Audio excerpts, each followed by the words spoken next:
Hello, I am the Ronan Pawn, and wouldn't it have been nicer if that song went to a downbeat there instead of an up one? And then I came in and it was like, bah, kind of, but it didn't.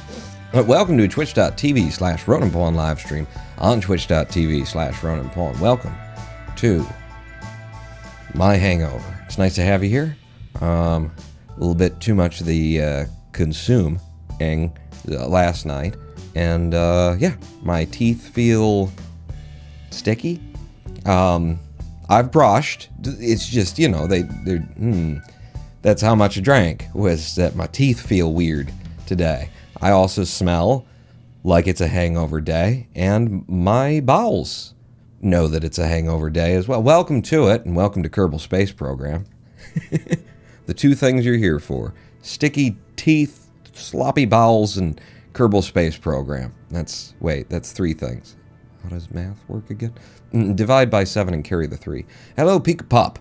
Welcome back to our career in Kerbal Space Program that apparently does go on. So last time that it was a career day, not last time, because last time was Sunday. We did Sundays, Tuesdays, Thursdays. Last time was a Sunday, and that was a creative build day, where I creatively built an argument for why The Matrix is maybe the worst film I've ever seen. The new Matrix movie, that's maybe the worst, and we barely touched the James Webb Telescope, which was supposed to be the purpose. I loved that stream. I'm looking forward to seeing if I can edit my hysterical ranting thesis down from that stream into some nice, tight, fun, happy, angry form for the YouTubes. So yes, I do quite. Hello, little magnet. What are we doing? It's a career day, is the thing, and it's year 1, day 388. Now, the last thing that we did was, holy God, there's a bunch of shit on my screen. Like, what do I have to turn off to get it? It's fine. This is actually not that much. Last thing that we did was we launched a satellite for Dres, which is, that's not it. It's out here somewhere, right? We sent a probe in the direction of Dres. Wait, who? You. There it is. Happy Dresden, New Year's 2000. Was I drunk then too when I named that? Happy Dresden. Oh, Dresden, because of and yes, it's a city. It's a place in the Germanies. So yeah, we sent it, we launched it, it's on its way, and I realized we're not far off of, the perfect exit window for that. We're probably hours, if even that, from the perfect window for leaving for Dres, as they tell us. And the problem with this one was I put it up in orbit equatorially, waited for the right moment, and then burned, and then, realized that Dres is at a wicked inclination, oh, there she is. Is that her? That's her. Wicked inclination, that when we arrive, she'll basically be at the peak of her inclination, about as far as she could possibly be from where we would want, from where our ship is going to be. Even though we're leaving at the right time. So it's going to cost us an extra 500 Delta V ish to finish the maneuver for that probe to get to Dres, which we can do. We'll still get that probe there, and then we'll find out whether or not we can slow it down and get it into orbit, kind of a thing. But it would be nice if we had all of that other Delta V, that extra Delta V that was supposed to be there to help with that mission. And since we're not far off of when we should have left in the first place, why not just keep chucking shit at Dres until we get one that works? The idea here that I was, reawakened to, it's been a long time since I tried to do interplanetary, is that if we launch into the plane that Dres exists on in the solar system from Kerbin, if we have the right angle of degree when we come up off of Kerbin for our, when we expect to get there, then it'll just work out. It will be at the right place when we need it to be, instead of what we're looking at right now, which is that Dres is going to be way the fuck up there, and we're going to be down here unless I do this maneuver that we set up 506 days away, or no, it's 301 days away. A year away, there's a maneuver that we have to pull. So I'm thinking, it's difficult to to burn from the ground into the correct inclination for somewhere that you want to be like 3 years journey from now. But if we just keep throwing ships at it, we got to get there. So let's try that. Yeah? Why not? Because it's a bad idea. That's never stopped me before. Let's do that. And that also means that we get to, actually fly ships today instead of sit in the VAB and watch me during a hangover stumble around. My hangovers are weird, man. My hangovers are not like draining though. Like my teeth feel weird. I'm having the beer poopsies. I smell like I need a shower. And if I took it, my pits would probably just keep stinking out whatever the hell mixture of cocktail it is that you get on a hangover. But but my hangovers are weird because, the reason why it's not the reason why I drank too much last night. It was just fun. But the reason why I started drinking more than I've ever drank in my life, alcohol every day, is because it genuinely helps with my condition, and in a way that I would say, just as a, the individual experiencing it, isn't just to dull the edge of the pain, which helps, but I feel like it actually does something. Something besides just pain relief is going on there, and when I wake up on a day where I drank too much, which doesn't happen that often, I'm usually sane about it, I actually tend to feel pretty good. I might feel like beat up because I overdid it last night, but I don't feel miserable. I don't have a headache. The fact that I'm probably still partially intoxicated when I wake up because I drank too much. It feels like I sleep well. I'm not disturbed during my sleep by fits of whatever's going on and stuff like that. And then for the beginning of the day, I feel better than I usually do on a hangover day. It's very, very odd. But anyway, because I know that's everybody was asking about. They wanted that breakdown here. Anyway, are we live? Yeah, we're live. Anyway, hi Pika, hi little magnet. This probe is what we're sending out there. It's a big old communications satellite kind of a thing with double RA-15 relay antennas for us. And this it's also got a survey scanner on the top of it, and some science. This probe is actually sitting atop this probe, which our hope would be that we could return this one. That this probe breaks off, stays in orbit of Dres somehow, and then this guy tries to get a return path trajectory to Kerbal, so that we can, bring something home and test, just see it again, because it's good for the money and science and stuff like that. So that's how this is set up. It's minimal, it's compact, it's very odd, but it's been very carefully balanced. I don't like the way that it just keeps flaring out into just an incredibly uncomfortable looking. You don't want to put that in the place that it looks like it wants to be put. I mean, you want to work up to that, is what I'm saying. That's a lot of experience that you've already got. But it flies well, it does the things. I don't think we need to do anything more to it, except for start flinging these at Dres. It only costs us 50 grand per pop to throw them up, and at this point in the space program, even though we've just spent a couple of million on our comms, we can absolutely afford to just chuck them until we get one right.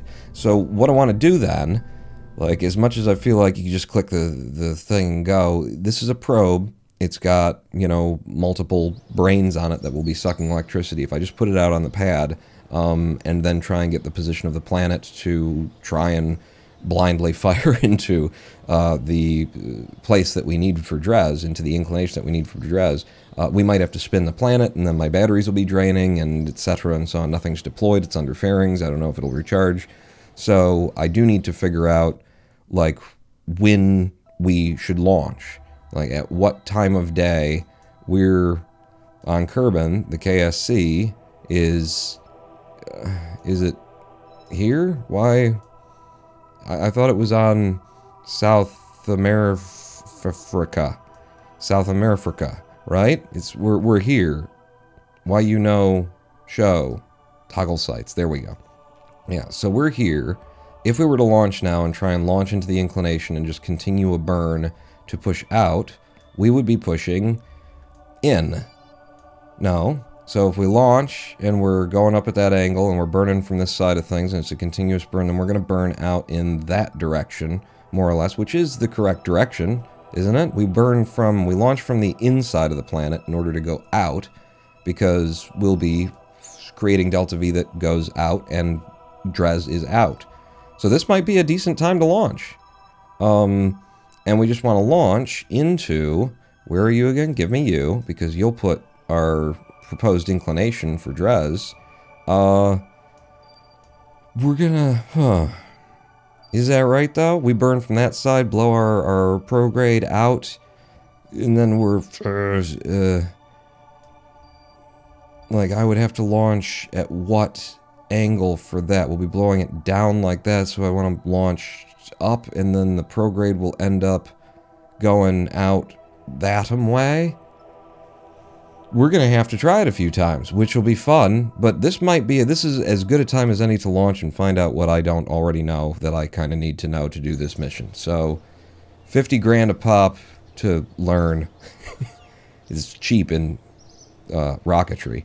You get right down to it. So, the Happy Dres Den, Mark 1, no crew, it's all probes. Let's just launch, and I'm going to try and pick an angle on the pad that I think might maybe put us into an inclination that isn't suck. That isn't suck, that isn't suck. And I'll just one full burn, until we're outside of the sphere of influence of Kerbal. These are things that I don't know. SAS on, throttle 2 full, because I do recall that, yeah, we want to burn these little wee babby Cub engines, these Verners, alongside our SRBs to push this thing up. Hello, Diggity D.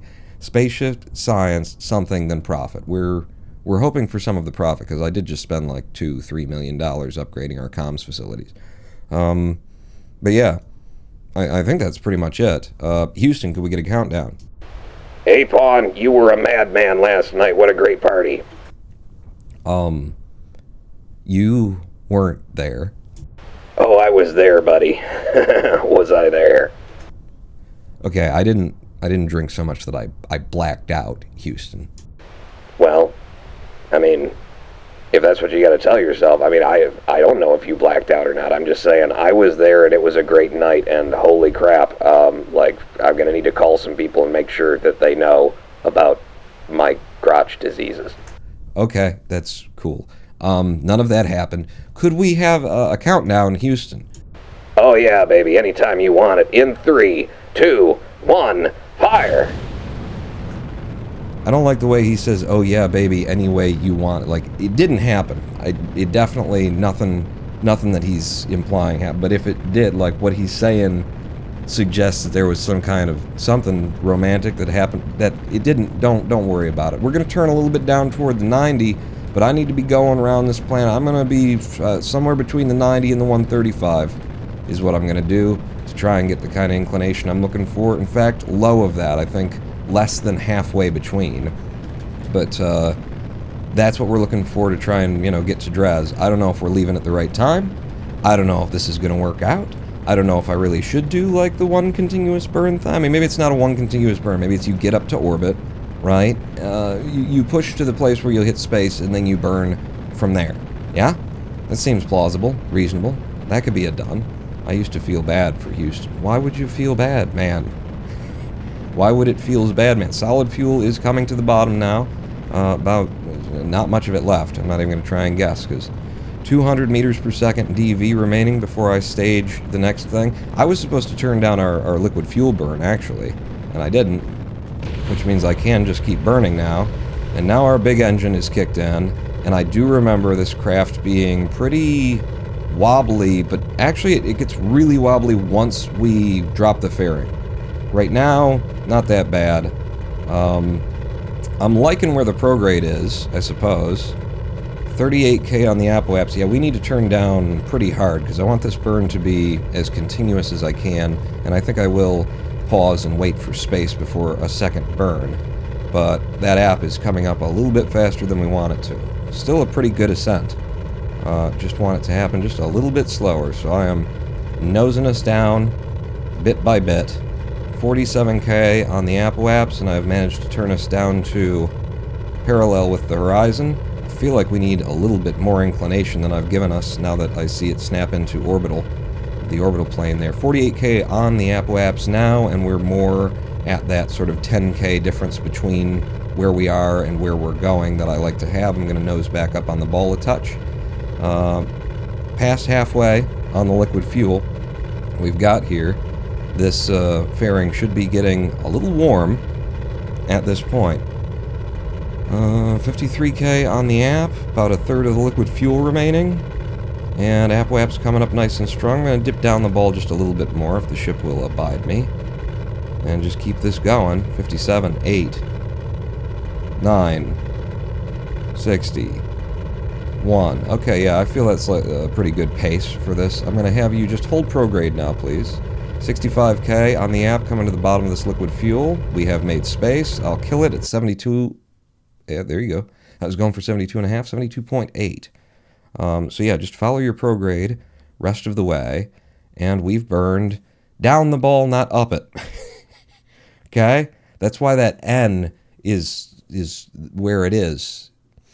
This could work out. Maybe I did it wrong, like counter to what I thought I needed to do because some other part of me knew what I needed to do. We're just going to keep chucking satellites at Dres until something gets up there, is my plan so far. But yeah, we definitely then want to wait to get to this apoaps to blow it out in that direction. And hopefully, because the sun's over there, that'll be the right direction. Maybe I did do it right. Maybe I'm not just lying to myself in order to not feel as much like a git.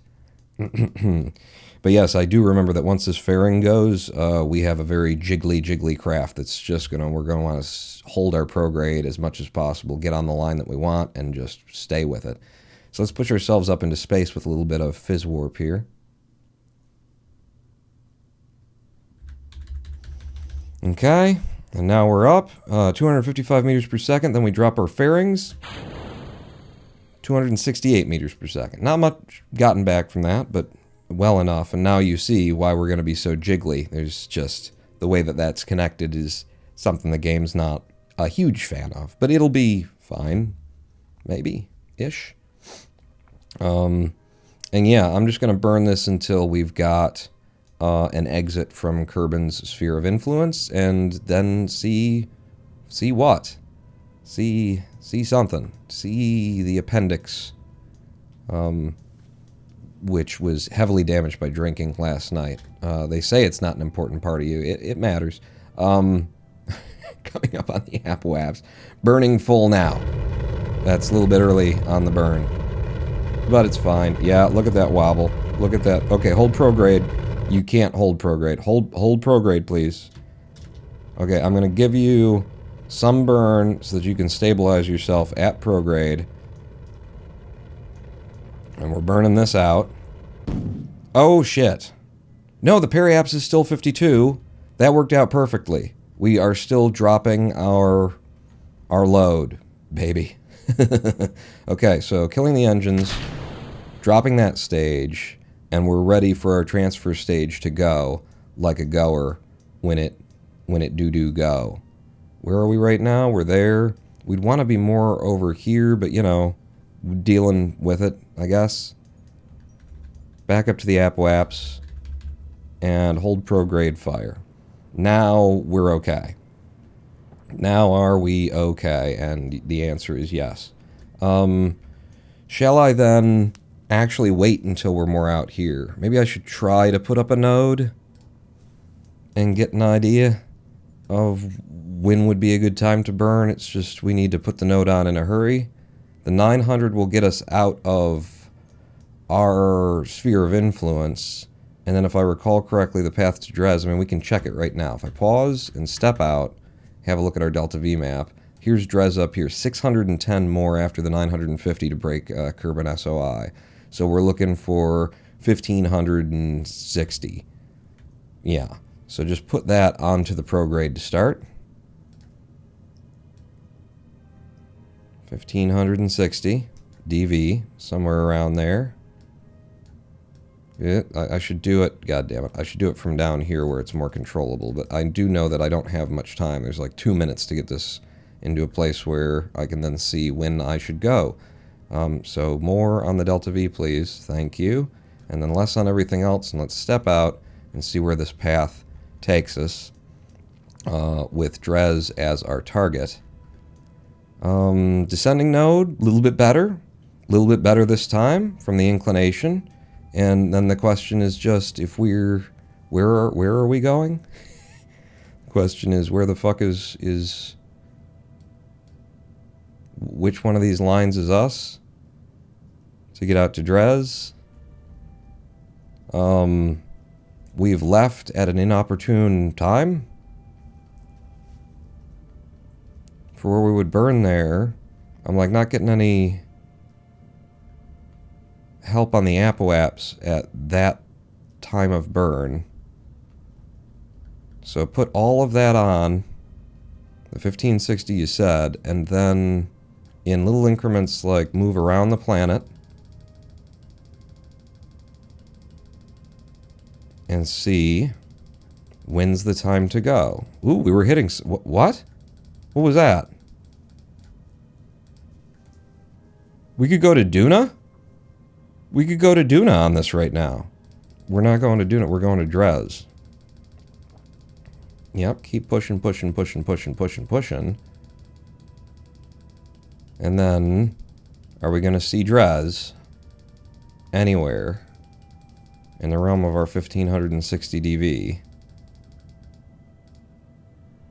Okay, now we're hitting Duna on a back, the way back. Keep going. Where are you, Dres? Where you at?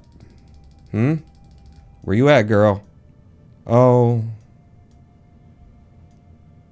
We did better for if there was the location. But, yeah, no. You know? Yeah, no. In terms of our inclination on this one.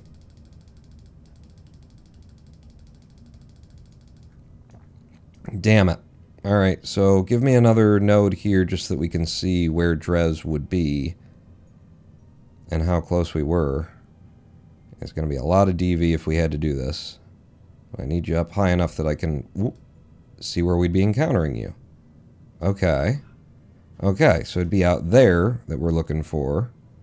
So if I go back to our first maneuver and keep tapping it.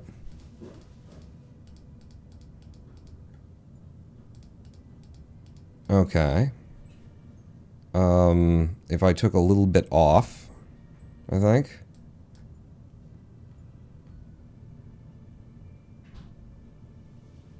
Right, but then we want to get there earlier. We want to get there earlier, which means coming in harder. Oh, shit. Shouldn't have done that. You just go back a little bit. Dude, says a guy called by 100% real live pornography on twitch.tv/Ronan Pawn. Cowabunga, dude! Yeah, no. Put the Delta V back on. I mean, we'll just keep flinging them toward her until something happens, right? No, you, like, very touchy at this point. Yeah. Why you gotta disappear, though? When I get into the place where it's like, and then you'd be closest. Give it more prograde? Give it less prograde? Come back, honey. There you are. So the prograde gets us there faster. Our inclination is pretty damned close. I will adjust it a little bit to get our A on. Our sending node right on the damn thing. And then back to the other node. And keep with the pro and the retro and the times of leaving, mainly. Aha. So if I take DV off, So here, I think, is where we want to be. And then I take the delta V back, and boom, we've got an encounter there. So, okay, when is that node? That node is in 6 minutes from now, and it's a 4-minute and 20-second burn time. 420, baby, yeah. And that took a lot less time than the last time I tried to do this. Tried to set up one of these things, so I'm getting the hang of it. We definitely do not have the correct plane, and that's something that I really need to learn from here, and I don't know that I am or that I have.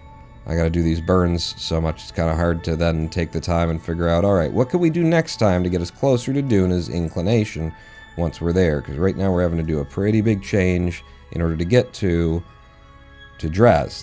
Have I been saying Duna? I meant Dres. Yeah, that's who I was talking about. So before that burn, let's just do this burn, and then we won't actually have that maneuver, but we'll be able to see that we've put enough delta V on, kind of a thing. 1600 meters per second of DV, that's reasonable. That's within 50 meters per second of the DV that we expected. So the burn is going to be, should just be full prograde, but we do have to start it 2 minutes and 10 seconds in order to come up with 420 total by burning either side of the blip. So F5 me from here. Back down to you. Where's my ship? Keep scrolling the wheel until my ship is back. Hi. Oh, we also need to deploy.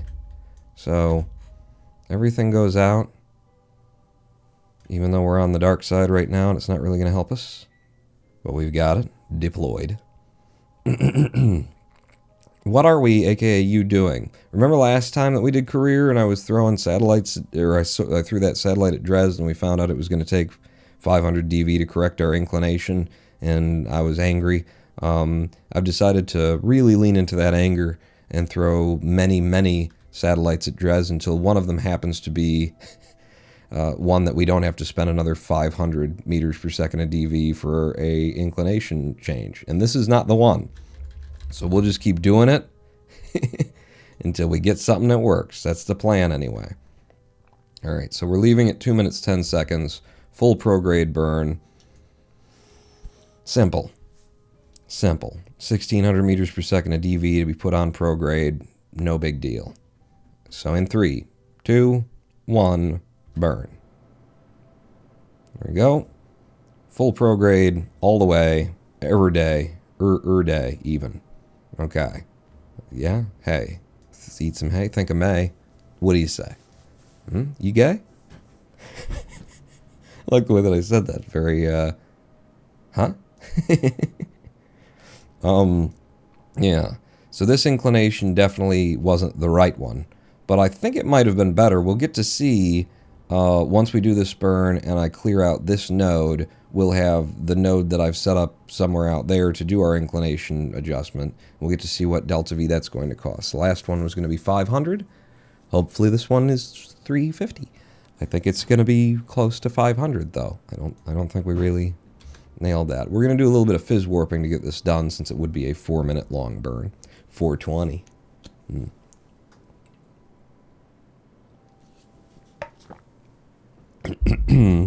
Burned on the dark side too, which is kind of uninteresting. But well, is that true? It looks like it. Well, we could turn on the lights. Do I have lights on like 5? Yeah, that's not where that is. Do I have it on 0? It's not where. I think you just have the lights on the lights. Just hit the lights button. There you go.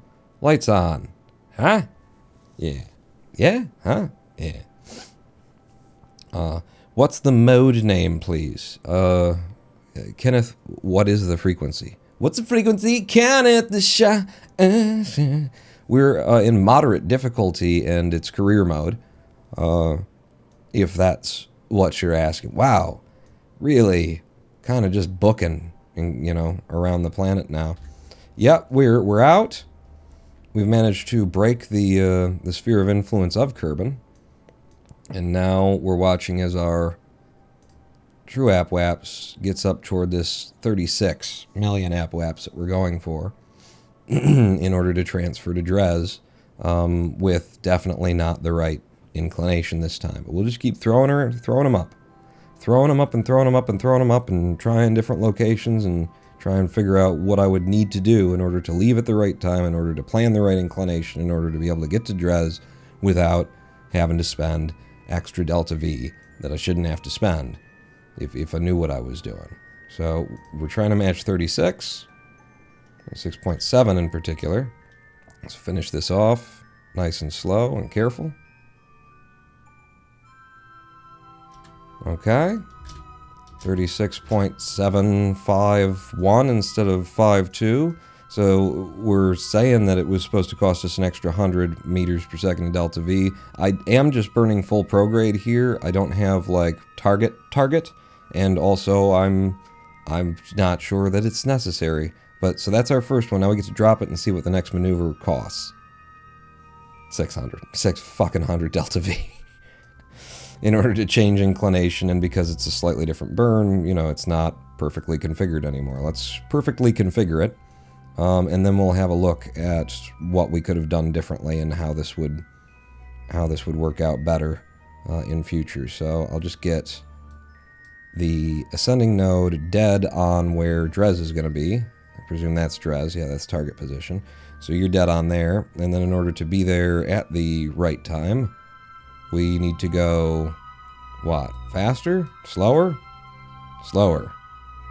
In order to link up. I've changed that. The inclination needs to be adjusted again. And bang. So that's more or less the maneuver that we'd want to pull for 595 meters per second in order to get us into the right inclination from what I burned. Was it an improvement? Like, look at where we are now. We could have been flat to the plane, and I think I made it worse. And I didn't even make it that much worse, which means we need a much more violent inclination change, and we need it in the opposite direction, because this is definitely dipping down instead of up. But it has everything to do with when you leave and where you are on the planet when, you know, you're launching in order to get the inclination that'll have the timing for Dres, and that's why I have no idea how you'd ever do this without in-game tools, and they don't give it to you. The Yellow Screwdriver, the name of its mod. I play this game in vanilla, and I want some mods. The wrench there? I don't know, what is it? That's a toolbar controller. So the only mods that I use are visual and audio mods. I am also playing like stock Kerbal. No extra parts, nothing should be changing the game's features outside of like the DLC that I've got. But that's official, so that's, you know, stock, I consider it. But what is the visual pack that I'm running? Anybody remember? It's got a very color space kind of a Spectrum, I think, is the mod pack, and pulled it down through CCAN because it is a combination of a whole bunch of different mods and then, you know, the textures and things that go along with this particular configuration. I'm pretty damn happy with Spectrum. My biggest complaint is that a lot of the time it's hard to see and visualize where these lines are against the blackness of space, especially when the sun is in the shot and that kind of stuff. But Spectrum's a pretty good one for the visuals. Audio-wise, I am very, very happy with Chatterer. There's an extra pack for Chatterer out there that adds like 140 extra sounds to it, and I put that in here, and it just adds so much character to the game. When you got a Kerbal aboard a ship, and the ship is burning its engines, and you do the interior view, the IVA, you can hear the ship like rattling and creaking, and it's just, yeah, real good. So I recommend Spectrum if you like how this Kerbin looks. It's a very lightweight visual mod too, for how heavy these things can get. And Chatterer for just making the world feel that much more lived in. So that is our second probe. If we zoom down here, we'll see that is the second satellite that we have launched. There's the first one toward Dres. We learned some things. We did not accomplish doing this really any better than we did the first time. I feel like if we can still launch from this side of things right now with another one, I think we'll still do okay. It hasn't been that long since we started our launch, and now that I know what happened when we launched from a little bit back here, with the inclination that we gave it, I think we'll be good to send out another one. So I'm going back to the Space Center, and I'm going to launch another one. Thank you so much. Oh, well, thanks for asking. Thanks for showing up and just watching and listening and stuff.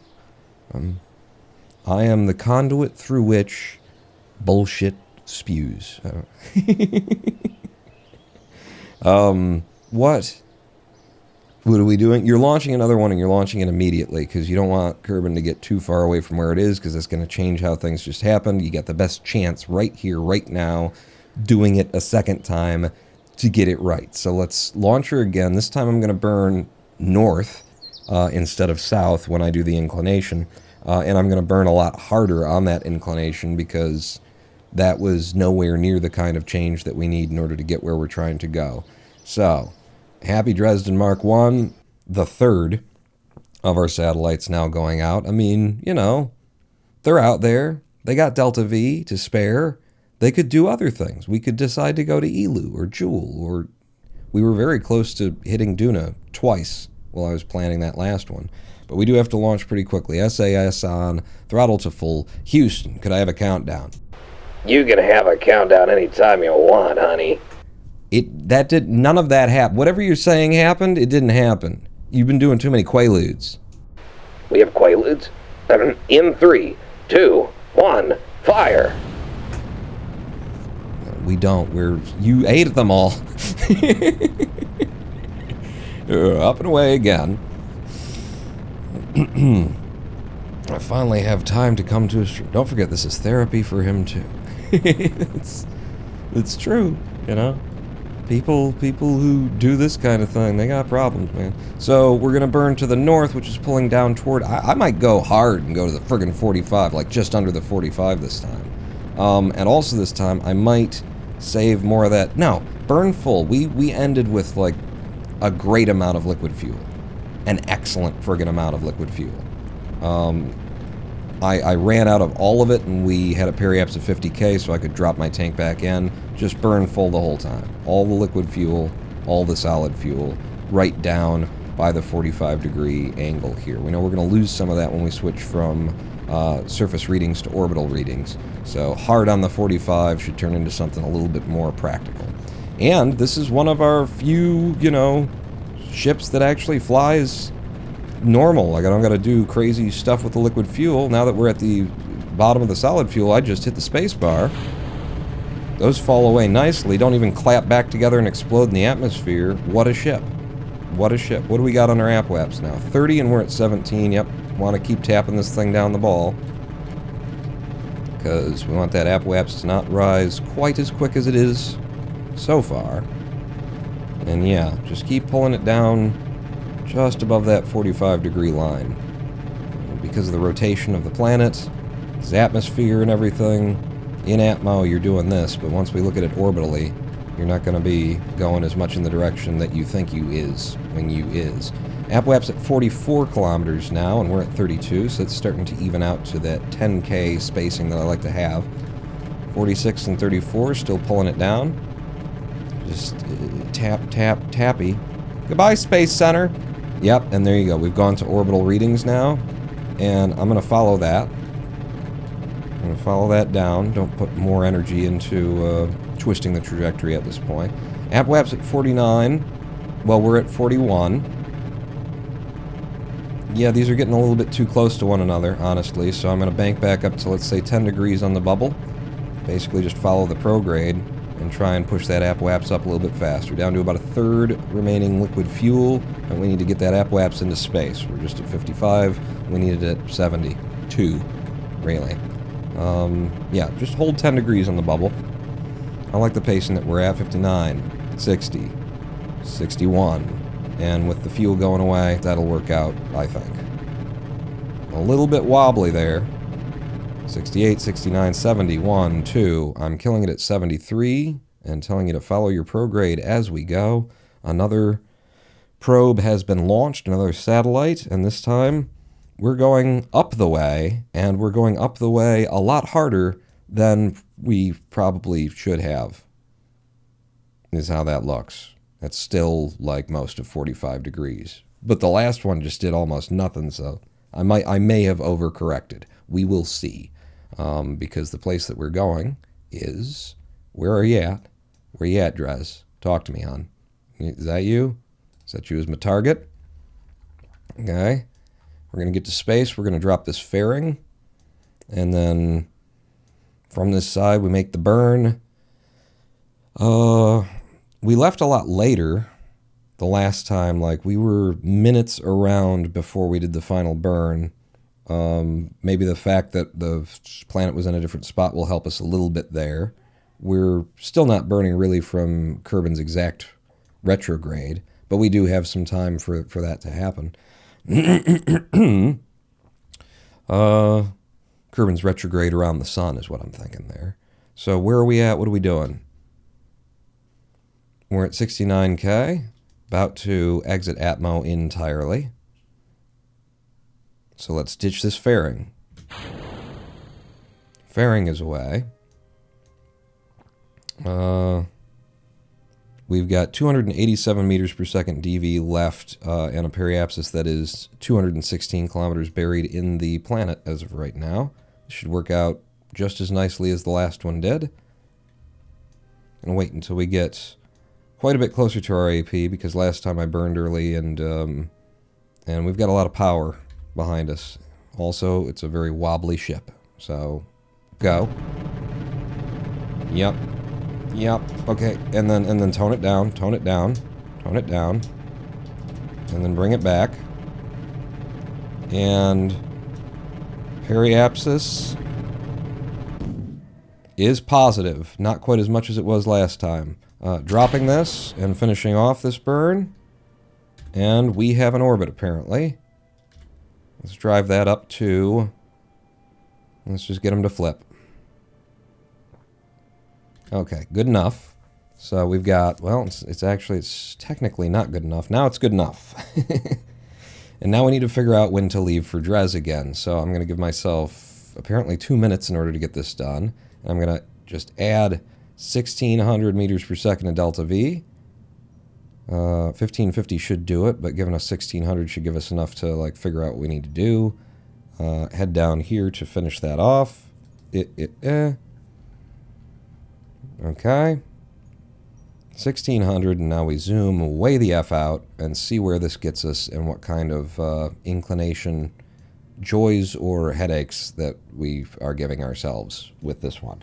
So, which is my projected line? It's the purpley boy. What we want to do is start moving this forward, forward, so that our prograde ends up being, we use it at the right time. We're literally doing this in seconds right now. 24, 29, you know, I'm going 1 second forward around our orbit each of these times. Ooh, and there's touching Duna again. So it's a decent time to go to Duna if you want to get there going way too fast and then not be able to slow down for it. Our AN and DN suck. 1,600 meters per second. We should have to use all of it to get on the line. Ooh, AN and DN are moving quick, though. Are they? Really? Or are you just lying to yourself? I might be lying to myself. It's fine, man. Okay, I think that's like the highest. I think our apoapsis is now coming back. And we got... That's better. That is better. And our descending node is way back here, which might be a lot more beneficial to us in the change that we'll need to make on the inclination. I'm going to put that maneuver node in for an inclination adjustment to try and finish this off, but that is better. Prefer if the apoaps were not there, but so then maneuver 2, give me some power on it. Oops. And god damn it. And pull up. Okay, pull up a lot more.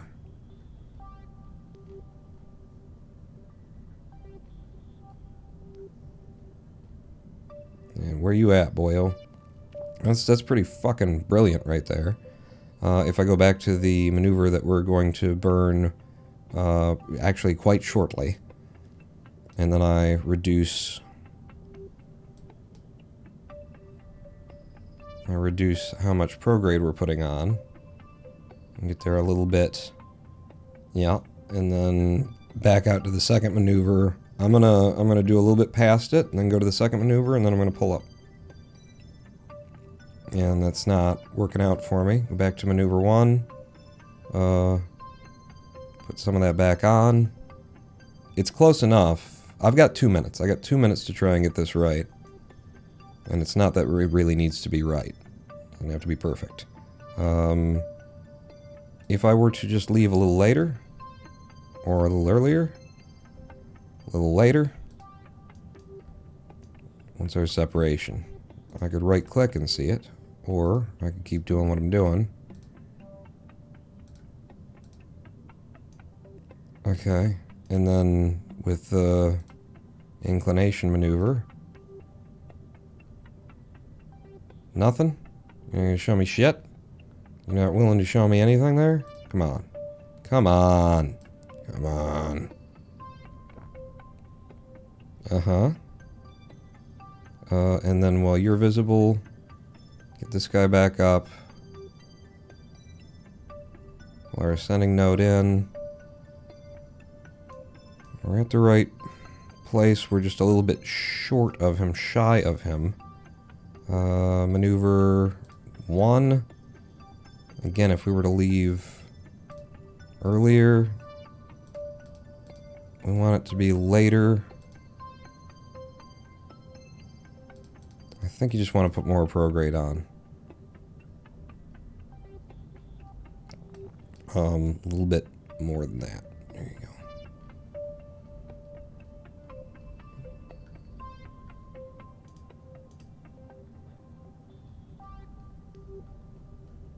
Okay. Sure. Yeah, we're not getting much results there now. We're up to 1603, and then I go back to this guy and move my AN in. Still not close enough. Back to maneuver 1. We need to start burning this maneuver very soon.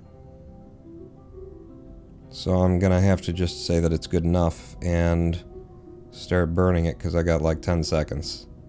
Get on your prograde. Get on your prograde, please. 420, we want to burn that at 210. I'm gonna try and... I'm starting to burn, but I'm actually gonna try and follow the target this time. Which does mean that I'm burning at Kerbal right now. And let's just see what that does to this periapse. Yeah, it's effing it up. No. Just burn prograde, because we're going to be dipping into Atmo here for a moment. But we're still so high in the atmosphere that it might as well not be there. It's not an issue. Yet.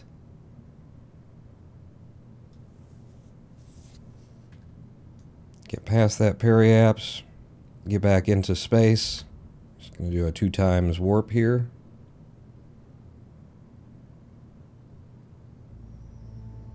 And we're back in space. And now if I wanted to, I could try and chase that that target a little bit. You know, maybe not full on it, but just lean in its direction. Yeah, full on it. See if we don't get more the burn that we planned this time.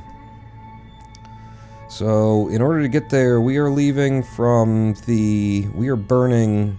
Around here, we're sort of a third around from the, maybe a quarter, less than a quarter, of a wrap around from Kerbal's retrograde in reference to Sol. I need to be learning things as I go, and I haven't been, so. But yeah, let's try and burn on that target. Back up to 2 times Fizz.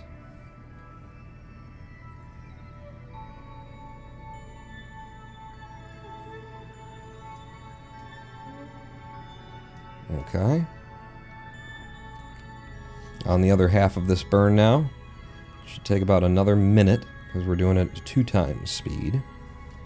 Losing my target, though. There you go. Right there. Thank you.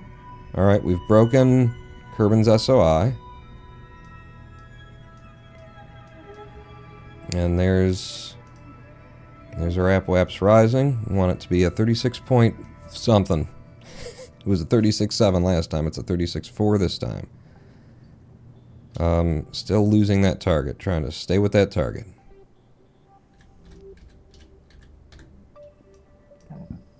Alright, 26 of the 36 we want.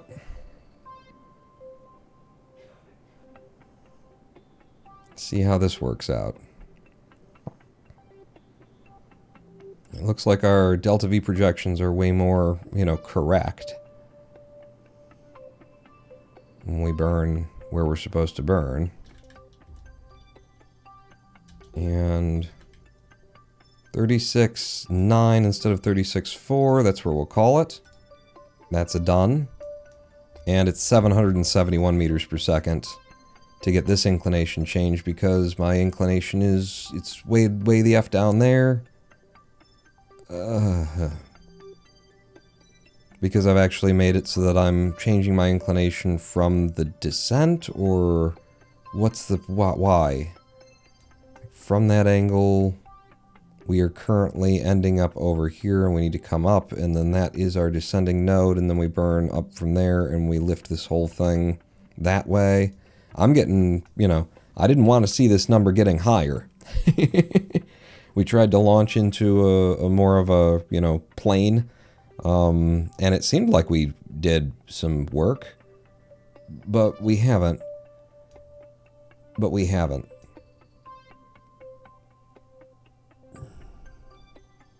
Like, when I look at the collapsed plane,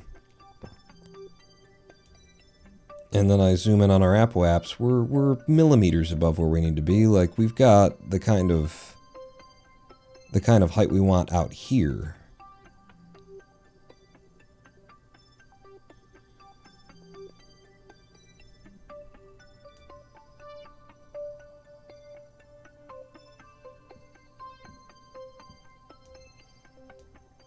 Okay, which begs the question. Does it beg a question? I don't know. I'm begging questions. I'm going to make a new node here. Add a maneuver, more or less that descending node. And then what if I burned radial instead of normal? Instead of lifting this, I tried to twist us so that our height that we generated was out there. We'd also have to put the prograde on in order to something, etc. But let's just see what happens when I go radial out. Like a lot. Yeah, it's already massively in excess. Massively in excess. So ditch that. Remake this node somewhere around the descending node. And let's put like half the DV on. And just confirm what should be true, which is that this is going to be most efficient at the descending node for us by grabbing you and like dragging you. It's not true. It is in no way true that the descending node rotation is best for us. Where are you? So we're linking up there. So the best that we can do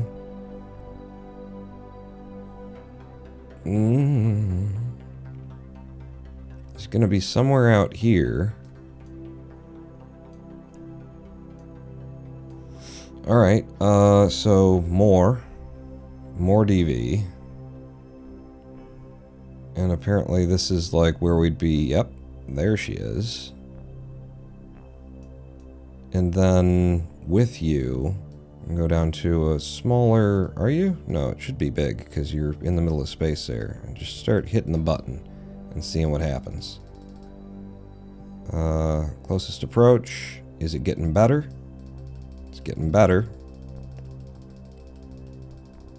By being further back. when we do this 530 meter per second burn instead of the 700 that we started with. And it's gone. It went from getting better to being gone. So, okay. What do I need on you to... Nope. Shit. What do I need on you to actually get where I'm supposed to be going? So, much more subtle, like prograde. So we're losing it. Should be getting closer, closer, closer. Like, we'd want to be arriving, you know, at our AppWaps with our AppWaps being right there, but that ain't what we've got to deal with. So we've got to deal with what we've got to deal with. There you go. And there's an encounter for us. Alright. 550 meters per second. Which makes me think that if I took control of the other craft that we set up previously, it might be able to get this done a little bit better by leaving it a better time as well. Because I was trusting that my descending node and ascending node would be where I would want to be doing that, but it's not necessarily the case. Yeah. Yeah. Yeah. Yeah. Yeah. It's not necessarily the case for reasons that make sense to someone, somewhere. But we're still not, like, getting closer to what we'd like to see, right? This is our current trajectory, and we've got a high side over there. It's just a bad time to leave, like, launching into the plane of this thing. How would we possibly? How would we do that?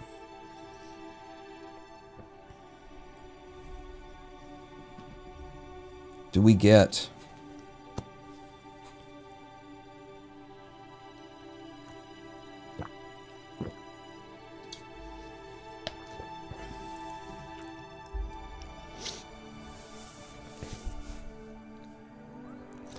If we stay in Kerbin's sphere of influence,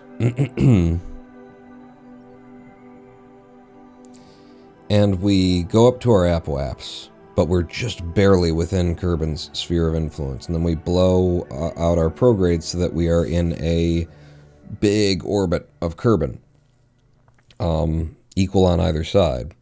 At that point, the cost to twist should be incredibly low, because of our depth outside of the gravity well kind of a thing. And then we could twist our plane that's in the Kerbin SOI to the plane of the planet, and then leave the Kerbin SOI with prograde that hopefully we would have spent at the right time. It's ridiculous. It's absolutely ridiculous. I can't imagine how one would do this. I wonder if it's just like something that can't be overcome because of our launch time and everything like that. The idea of launching into the plane of the planet, I believed that, and I still believe it, but I'm starting to like question whether or not there is... I can see definitely that there is there are better planes to leave into, but getting one that matches, I can't imagine what you would do in order to get that right. How you would determine what angle, and how you would determine what moment on Kerbin to launch from in order to be at the right time when you've got the right angle. It's just well beyond me. Good day, sir. How goes it? It goes pretty good. We've got 3 probes heading to Dres right now because I kept throwing them up. You know, last time we tried it, the one's going to cost us extra delta V in order to, like, finish it out and everything, so I was like, well, let's look at something else. Let's just try throwing more up. The more that I've thrown up, I don't feel like I'm getting better results from it, and I don't feel like I'm learning from what I've just done in a, you know, direction that would actually lead to me getting what I'm looking for here. So, bearing that in mind, I think that's the last probe that we're going to throw at Dres today. We tried it 3 times. All of them are going to get there for around 500 meters per second, more of a burn. So apparently Dres is going to be like our communications hub in the universe when all these probes arrive, because they're going to have 3 different communications satellite platforms in orbit at different heights around Dres. We could do polar, we could do equatorial, and we can do one low atmo, we could do one high. Or rather, yeah, low orbit. But what I do want to do is actually look at the other two that we just put up and see if there is a better time than the descending node to make our twist. When we were flat, when our plane was flat with the planetary system's surface, its plane, twisting at the descending ascending node, I'm pretty sure that that was correct. But once we've got our own twist and our own velocity, it looks like we can save delta V by going at a better time. Wow, you guys are all on escape trajectory out of, and then we've all got, I've never seen that. I've never had like a planned maneuver node and it's rotating through. That's nice. That's a nice little feature I've never noticed before. Well, the first one that we launched should be this one, I would presume. And you'd be the one that's furthest out. And then we'd have two others that were on their way. If I can find them. Why can't I find them? Why do I not see them? It's one of those things that because they're leaving the SOI, they're not visible. Yeah, nobody should have exited anything yet. I'm gonna presume that this is the first one that we launched. Let me just see where his maneuver node is set up for. Wait, where are you going? Yeah, you're flat with the plane, and then we do a adjustment from there. Let's just go fly this one and see if there's anything to be done to save us some delta V. I'm trying to learn, but it really is, you know, it's making me question how you would ever accomplish this. Doing interplanetary transfers to destinations that are on a different plane, like how you would be able to time that so that you didn't have to spend the delta V that you shouldn't have to spend if you did it right. At least as right as it can be done. So you, sir, you are on your way to Dres as well. Should be the first one that we sent. You've got this planned maneuver to twist us. And you get us there for just a burn of 506. This was the first one that I put up. Put it up just purely orbital, right on the plane. And so far, it's the cheapest out of the three that we've got. But we might be able to make that better. So let's just start by looking at...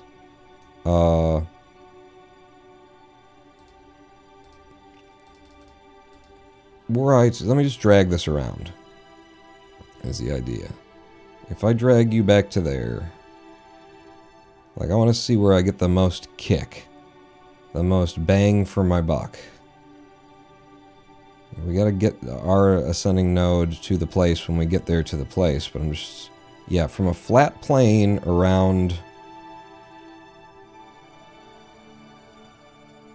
in the planetary system, then, you know, the ascending descending nodes are just going to be where you need to go, I guess.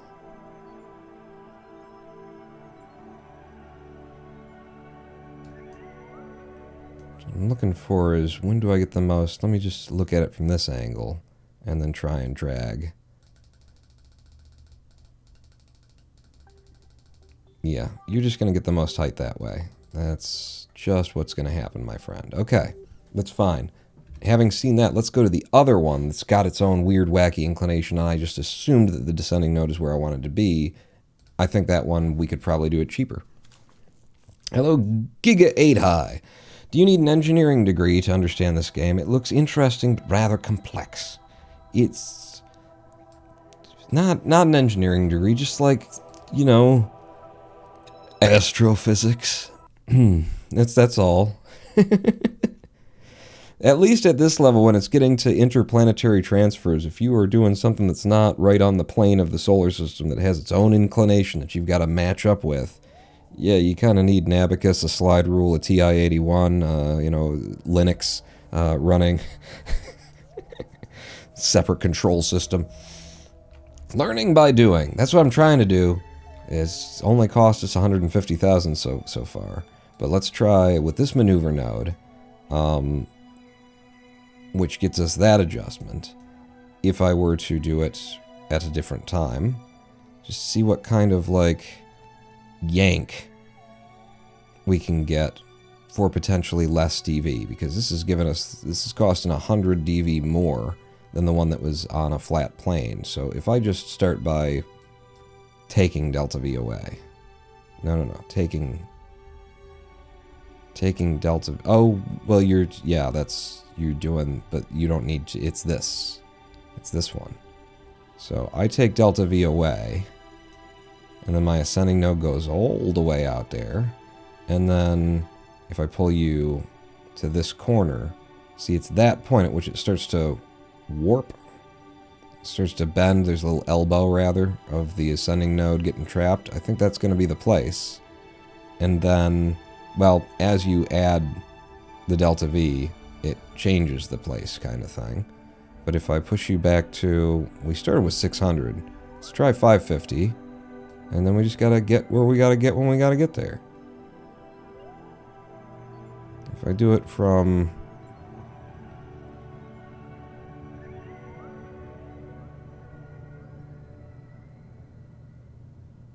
way back there, we're here, but we do get our, we get that then.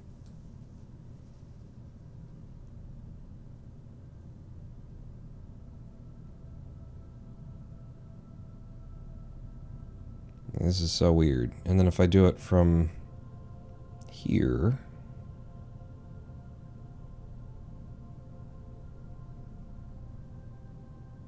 I'm going to delete it just so I can see this whole process from the beginning, because there's our descending node. If I make this dead on the descending node, add it. And then I give us some serious delta V. Whoa, okay, that's in 100 a time. So let's say I just started with no. With like 350, and then I dragged it around to see where I get the most inclination for my buck, where the descending node started, and then where it gets pushed to. By hitting it down here a little bit later, I then add the DV. It's up to 500. I can get my ascending node to whip around like that. We still need more though. 550.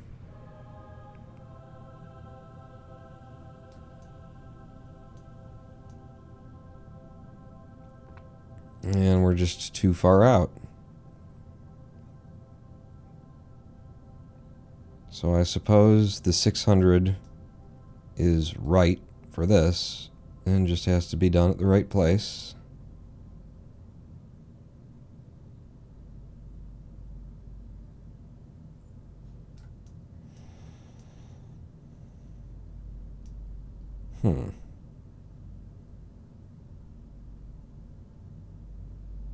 And then you need to take off a little bit of DV, and then bump that up, and then maybe put some of that DV back. And there you go. And it's still around 600. Like, it can be tweaked to be better. But, yep. Alright. I don't know.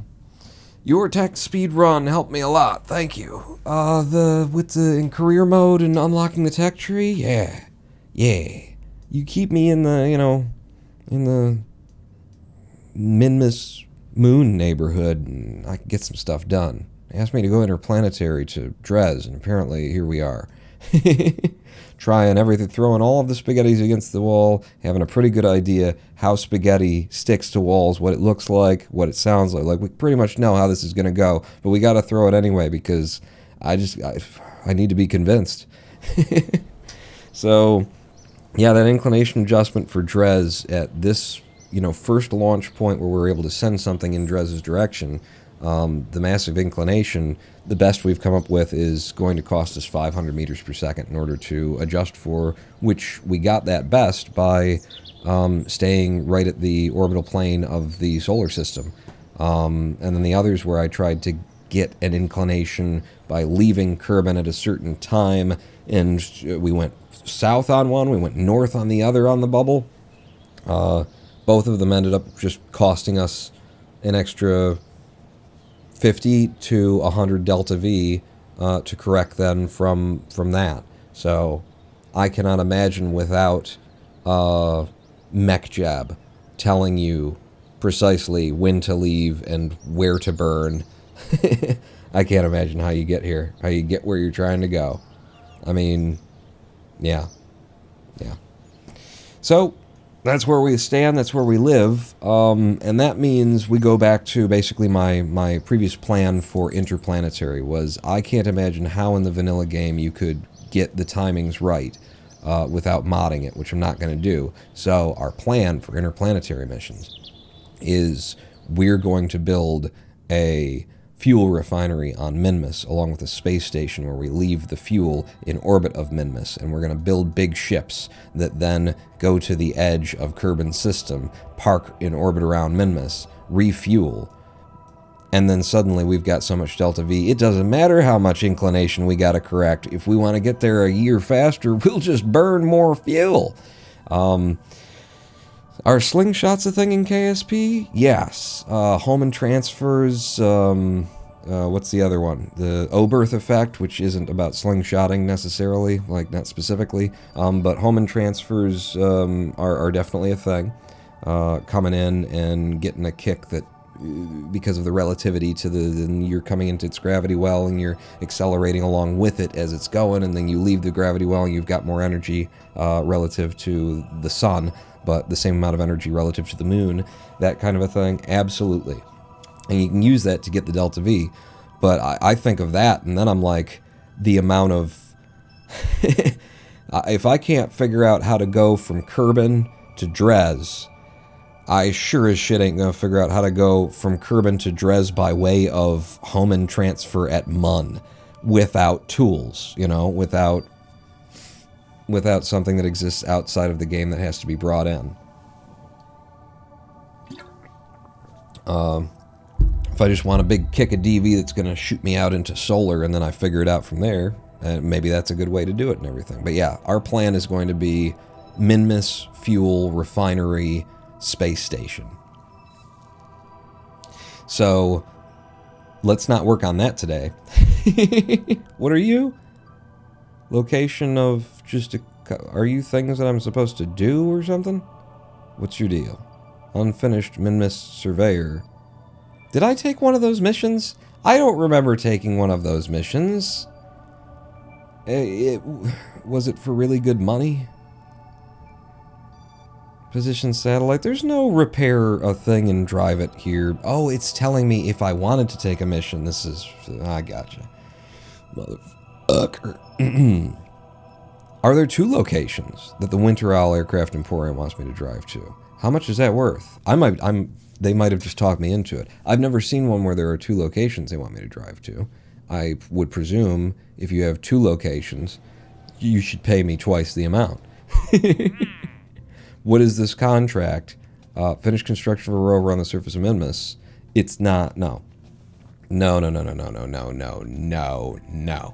definitely not. But so on the way to building space base around Minmus, plant flag on Minmus. Fucking, it's free, sure, and it does pay pretty well. On the way to that, first thing is having one around Kerbin. So maybe that's what we do today. Take a live stream break, come back and do that. New part to a satellite, build a new orbital station around the moon. I don't really care about the moon. And you want this station to support 5 Kerbals, be a station, docking ports and stuff, stability. That is the simplest build a moon station mission. I don't care about the moon. I care about Minmus, I care about Kerbin. Give me the mission that I want, or go F yourself. What have we got active right now? Plant flag on Minmus, explore Eve, That's just going to be a couple of years worth of fucking time to wait until that's a reasonable time to go. Bunch of tourists here that I would like to clear out.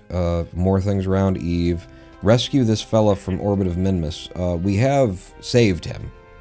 We just haven't brought him home, which is part of what building a space station around Kerbin would help us with, because there would be drop pods in my mind. Duna Ejecta back with me. Why did I even it's just going to be sitting in there forever, blocking other contracts from coming in. Tourists, and then Gilly. Yeah, I got a bunch of stuff for Eve because they lied about when it would be a good time to go to Eve, and then tourists, and nothing's worth anything. Nothing's worth anything monetarily to me right now. So yeah, we're going to do the thing. We're going to build a space station around Kerbin. That's what we're going to work on today, which we're going to do after a brief 7-minute live stream break. We threw some satellites at Dres. One of them hopefully will stick. But it will stick like a year from now after we do the adjustment burn, and then 2 years after that when it arrives in-game time. So in the meanwhile, what say we build a Kerbin space station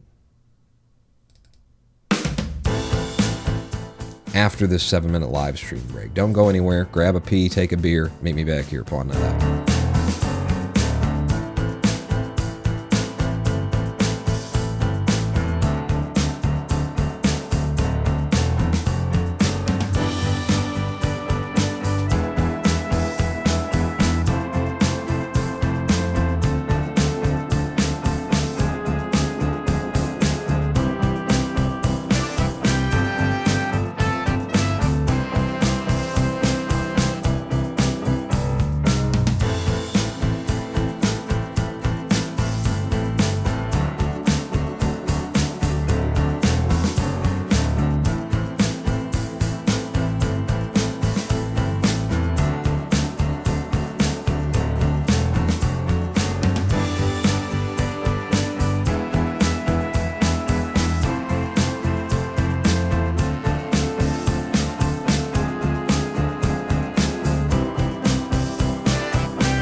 Am I, though? Hello, I am the Ronan Pawn, and welcome back to a twitch.tv/Ronan Pawn live stream on twitch.tv/Ronan Pawn.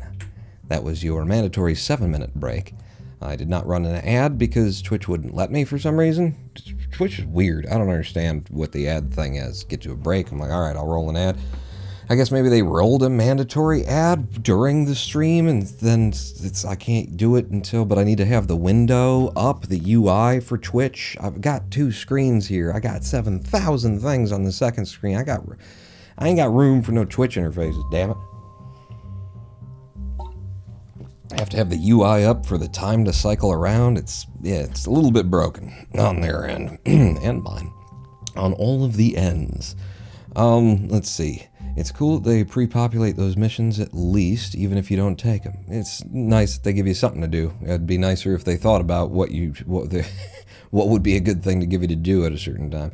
KSP starts out as a redneck version of NASA, and you eventually learn when not to cause explosions, or just to make sure that your explosions happen in a contained space that is attached to a spacecraft, and then it propels you. Hello, find any key, by the way. But yeah, so I said let's build a space station around Kerbal, but I'm going to give you guys an offer here. We could throw another probe at Dres. Because during the live stream break, it occurred to me, and stop me if I'm insane, that maybe we're wasting Delta V and also just like doing this wrong. Like we're having so much trouble getting the inclination that we want because we're not doing one continuous burn. I was putting us into a orbital kind of a velocity around Kerbal, and my thought was, what if we just burned like straight up in the direction that we wanted to get solar, and then, you know, something profit. Does that get us interplanetary correctly here? Do we not have to spend that 500 delta V in order to correct the inclination between the 2 planets? If we launch from the equator, launch in the correct direction, keep burning the whole time, don't even bother. I mean, straight up is you're resisting the atmosphere that's spinning around the planet as you go kind of a thing. But, you know, angled down a little bit, but have no particular focus on let's get orbital around Kerbal. If we just launch to get solar in the first place, then it's still a matter of knowing what angle to launch at in order to then, and so forth and so on. But, you know, I've watched you for enough years, Pawn, we can't stop you even though you are insane. Yeah, but Pawn, yeah, but... What? I want to see a space station, Pawn. Come on, it'll be pretty cool. That's why I'm asking. Because that might be the right way to do it. But we don't got to just, like, figure that out today. It ain't in the game. They don't teach it, so it's, you know... Could just be another hour we spend flinging $50,000 craft at a planet that we're never going to hit. So, alright, space station. Got any ideas? Because I'm not tapped, but I don't have many. Where would you want to do that? Let's build the space station in the space plane hangar. I find it a better place just to build generally. I like having the camera controls that you have in the space plane hangar. A little translation. Goes a long way. So, what does a space... We don't have a mission to do this. Nobody's going to pay us for this. It sucks. Man, does it suck. They were offering me build a space station missions before, and they're not now. And that makes me think, before we get building, what if I started, like, throwing out some of these missions that they're offering?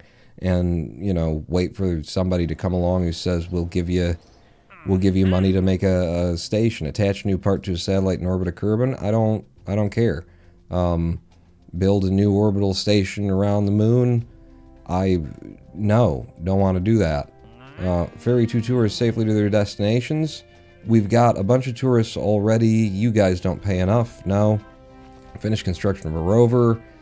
We've done that so many times, and you're not even paying me the most that I've ever been paid to do it. So no. Map 6 asteroids endangering Kerbal with the infrared satellite. That is already being done. If I click the button, we just make money, right? They do not need to be newly launched. It's already out there. It's just whether or not we can communicate with the thing, because it's barely... Well, no, now we've got the upgraded tracking station. I'm pretty sure we could. So that's worth money, and I don't got to do anything, and it'll just come in, Reach the designated orbit around the sun within reasonable deviation. Okay, no, you're lying.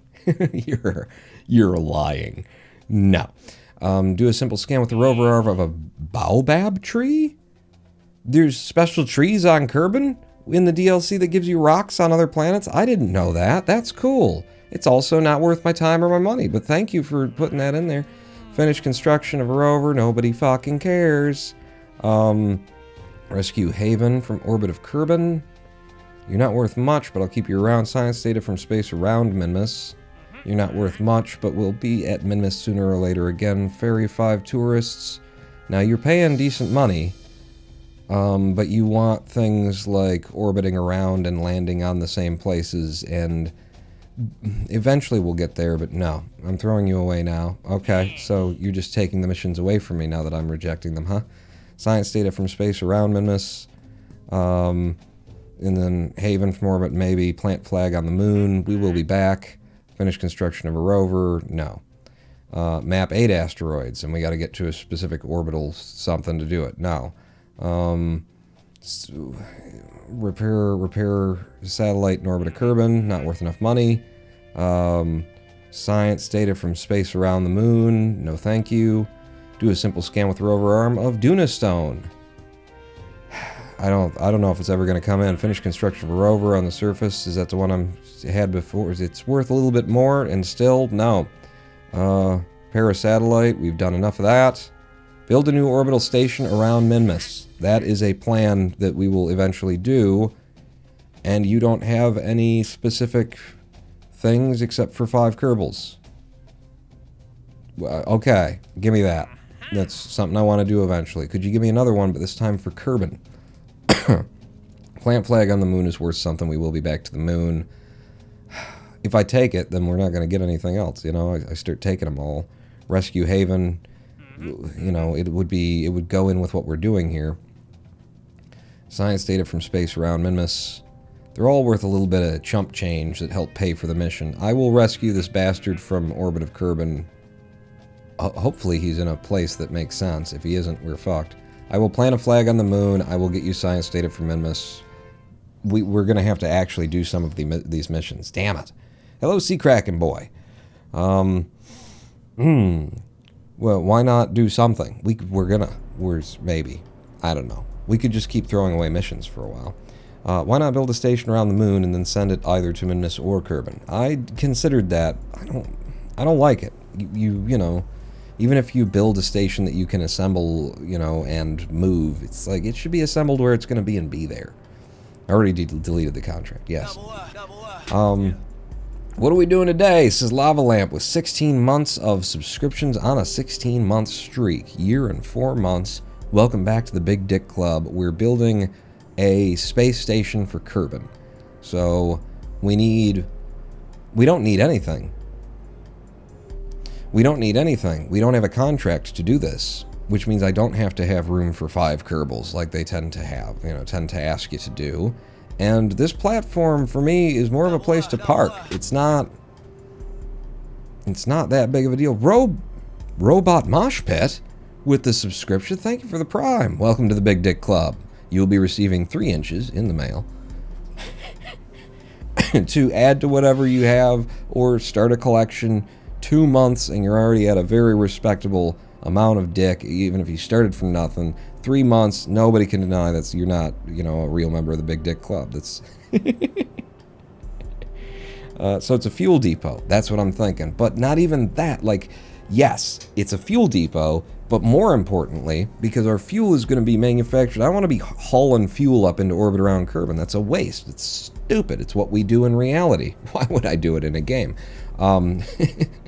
No, it doesn't make a lot of sense because the money that you're paying, the delta V that you are paying to push that fuel into orbit so that you can then get it, it's kind of ridiculous when we have the ability to mine, refine, and produce from ore fuel on other planets where it doesn't cost 3,400 delta V to push it wherever you then want to use it into orbit, kind of a thing. So Minmus is going to be our real fuel depot. We will absolutely have some fuel storage on this Kerbin space station, this Kerbin platform anyway. But the main things that I'm concerned with are the ability to send science back down in its raw form without having to transmit it via an antenna, and being able to send Kerbals who have been stranded, like the mission that we just took, back to Kerbin without having to have, specific craft designed to do that. I like the idea of having a drop pod system for Kerbals and a drop pod system for science. And we've already got the drop pod system, or at least a rough design of what it could look like for the science, in my sub-assemblies over here. So I will be pulling those out.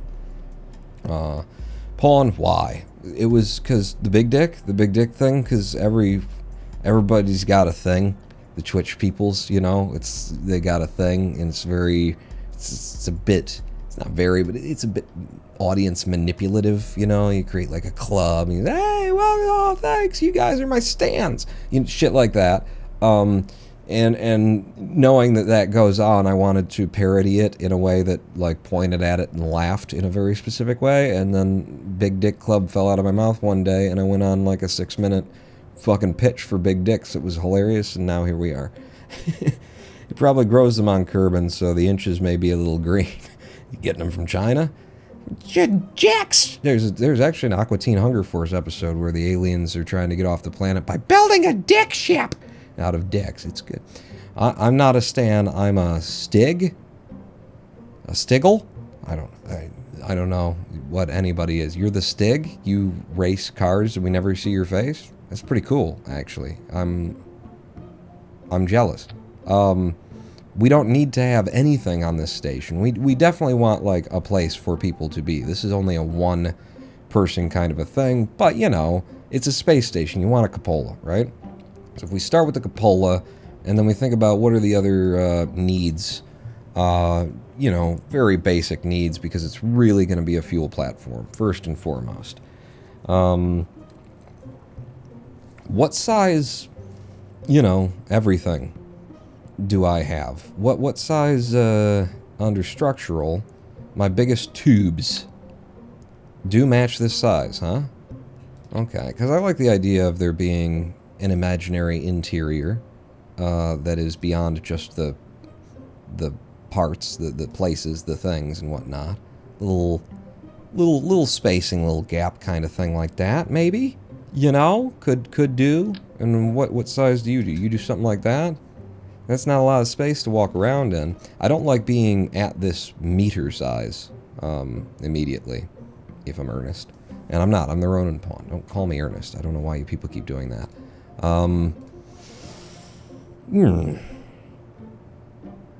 We can pack things into this interior that we need. That's always fun to do. I always like that. So things like batteries and whatnot. Well, yeah, that's the biggest battery that I've got, and a few of those could stack up in ways around here. Let's give them something to mount off of the walls maybe, and we'll turn it into like a corridor kind of a deal. So if I go to structural, and I grab an octagonal strut, and I go 2 times, and we are radial. There's a snap going on now. Yeah. Or we're mirror mode symmetry. And then like that. We are an absolute, right? We are, so that should be dead center. And so that's something to put 2 of you guys built off of, and then I can just kind of nudge you back in, so we're not taking up a ridiculous amount of space to have those there. And then find a rotation that I think is nifty. Like we want both of the electrical panels easily accessed by crew in order to repair it. So I think like that is how we want it. Yeah. I don't mind the way that you're kind of, it's not quite embedded, but it's touching that bit right there and feels like it's extra supported by that. That's cool. Wouldn't hurt to have an actual interior if you need to stash a Kerbal whose spaceflight turns into a satellite.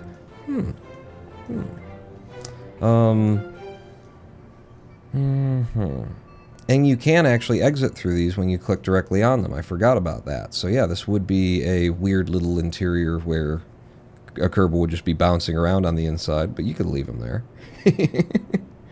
So there's some electrical for us. We might want more than just 2,000 on a platform, but 2,000 is a lot of EC, especially if we're not going to be like running or equipment or science stuff off of it. We'll want some big solar panels, but I'm more interested in the kinds of things that we would have in here and things that would actually be helpful as opposed to just things that are kind of neat. I mean, I could technically like stash a cabin in there, and then that gets us 2 more places for Kerbals, and now we've got there's 3-seater, 3-banger.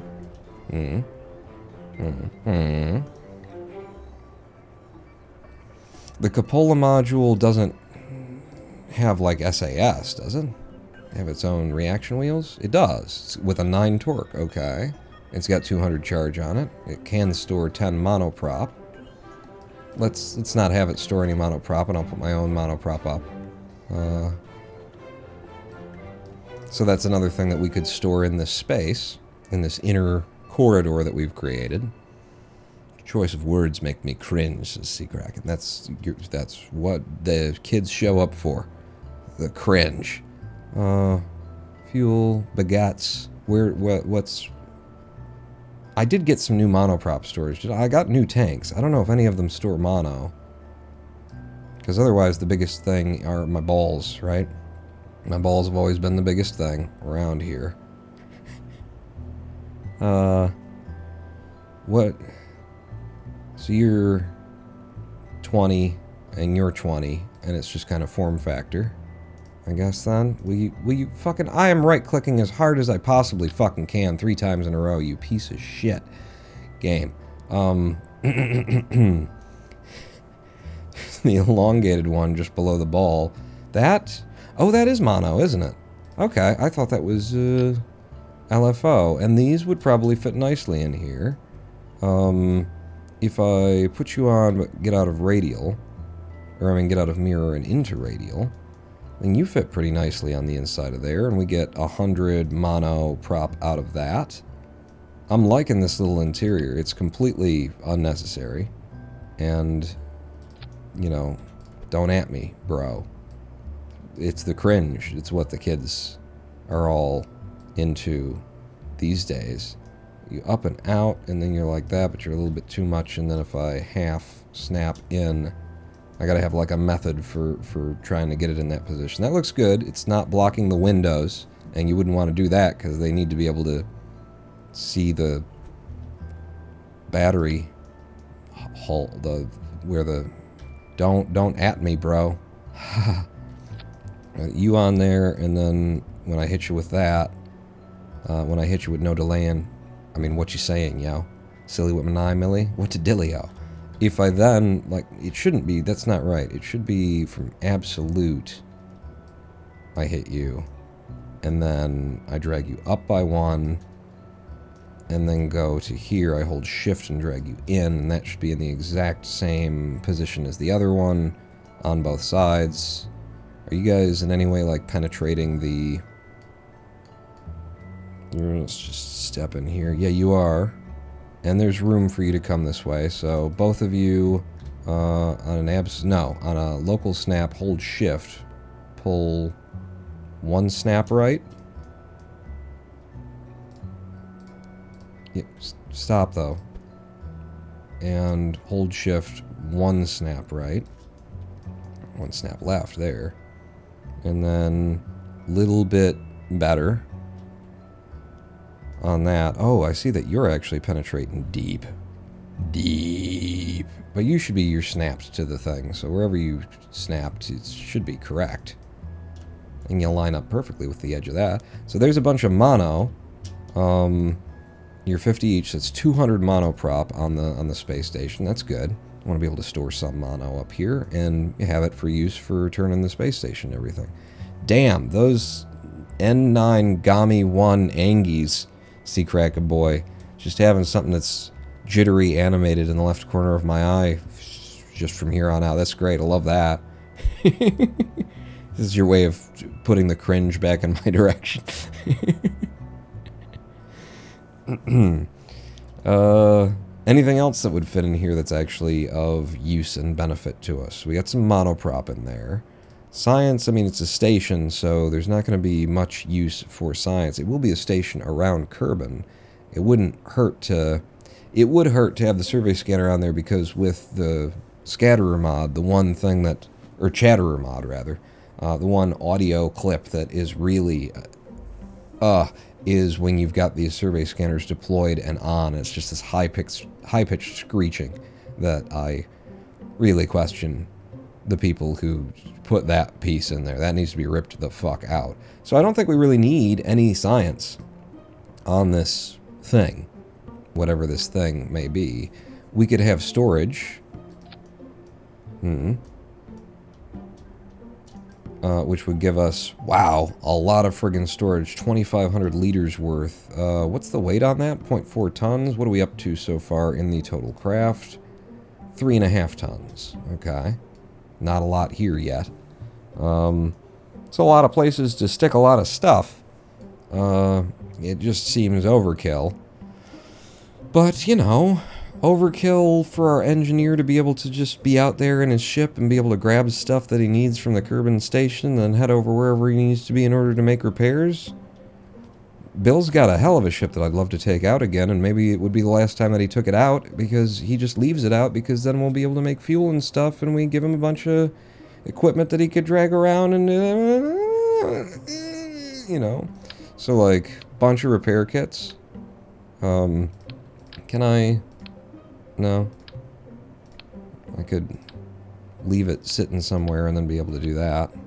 Can I alt and then... No. Oh, that kind of sucks. That's great. I'll just keep dragging. You know, stock them up. Stock them up for long lengths of longness. Right? EVA experiments... for our scientists, put out just a whole nother 12 stack row of EVA experiments. Because Bob's up there in his ship, that one's not even designed for re-entry. Bill's manages to pull it off. If I recall correctly, it's a bit harrowing, but he does manage to pull it off on his return. The shuttle definitely re-enters. It flips a bit.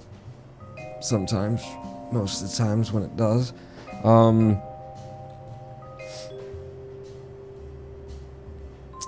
What other I think you can copy stacks if the stacks are not in the storage. Like if I... so if I alt, take it out, where would I put it that's not in the storage? Or would I drop it so it's not in the storage anymore so I could copy it again? The fact that I can alt and grab the whole stack and move it is nice. Alt control? Alt shift. I don't... Yeah, I don't know. I mean, the fact that you can alt and grab it and move it, you'd think that somebody was clearly thinking, and then we'll give them the feature to copy it, and then they just went home early. I don't know. EVA fuel cylinders... Ionographer? I need to get into deployable science on the surface of things. What is it? Should I... I've never used these. I've never... I kind of think that I should have, like, more repair kits. You know me. And these all, you know, it's all weight. It's not free to drag up. In any sense. But I'll fill up 24 of these. I really like the idea of this being a hub where people can come and restock. An EVA jetpack? You've always got an EVA jetpack when you go up. And you've always got a parachute. I'm not gonna send up extras of those. Work lamp. Actually, there are some Kerbals, when you recover them, they don't have it. But if they don't make it home without a parachute, they probably weren't gonna make it home with a parachute. You know what I'm saying? The work lamps and stuff are just faff and fodder. I think we should fill the thing up with science equipment. And then our scientists could come out and pick this stuff up, get restocked. Ground anchor, weather analyzer. Okay, I'll give you a ground anchor. I don't know. Never used one. And then, importantly, like, you'd want multiples of the Communitron for different sites. Like, each site needs a... Well, it doesn't need, but it ought to have an antenna and photovoltaics. So, are you a whole line of those, a whole line of those, and then one each of everything else? Does that make any sense? Not really. No. Okay, well then that's what we'll go with, because I'm tired of filling a thing up. So we're now up to 4.3 tons on what is... I don't... Open. Don't save. What's our numbering system here? We're in the spaceplane hangar. We don't really have a good numbering system. I'll have to rename all this stuff some other day. But this is our Kerbal, like, orbital platform. Oh my god, it's a cop. It's a cop, because it's not so much a station. It's a station, but it's more of a place to stop and refuel, grab some snacks. Is this a refueling station? Because if it's just a normal science station, why is there deployable science? It's just a stop and grab some shit that you don't have on you kind of a place. But yeah, it's a refueling platform. What I want it to be is like a drop pod system for getting stranded Kerbals back without having to dedicate a craft to re-entering atmosphere. Yeah. So with that in mind, actually, we've got the onion, but we've also got the lander can. The lander can is not designed for re-entry and would need things added to it. It's 0.5 tons plus the passenger. This is 0.6. So these would be the modules that you'd want to have for dropping a Kerbal back. Yeah. And I think the way that I would do that, if I were going to do it that way, which I am. I don't know if I am, but I'm going to just pretend as though you have confidence, and maybe people will believe it. Have like a big length of those, and then y'all can't attach radially. Apparently you need a node. Okay, that's fine. If I give you these big radial attachment points, they're actually pretty low mass, according to what the sorting is telling me, anyway. So I give you that, and then with an absolute offset, I hit the snap button. And you're around. And, actually, I would want this to be mirror mode symmetry if I could have it. So, like that. And then, whichever direction feels the most directional. Yeah, let's have it like that. And then again with the absolute snap, just to make sure we're on a kind of reproducible point. Don't want you embedded into the next thing, because you break off and go places. So with a shift, I'll get it one over there. Shaft and 2 balls, masterpiece. Well, I'm gonna have to ruin it because I'm adding more balls. Wow, do I want to do it? I didn't even think about doing it in 4 times symmetry. I was just thinking of doing it like this, but maybe 4 times symmetry is the way to go, and then have like 8 balls. 8 balls? 8 balls. With all of these drop pods here, there's no need to have an interior passenger compartment. Well, we have one now, so get on board the gravy train. Is there gravy? Is there a train? You heard me. Whatever it was that I was saying. If I hold shift, can I have you even closer? There is a gap there. They will release correctly. Before I put a shit ton of these things on here, I actually really need to figure out, like, how I'm going to send them home. Because there's the that goes away, but you want them to be able to go as well. And you want it to be, these are emergency escape pods. They're not supposed to have, you know, great abilities to accomplish really anything. So the idea would be that you break them off. Yeah. you break them off, and then you use their own SAS, their own reaction wheel that you have, that you do not have, so you won't be able to, which means you would have to turn the whole space station, which is entirely doable, but it's so stupid that I dislike it.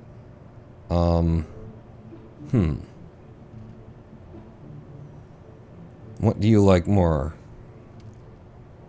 As if I gave them their own...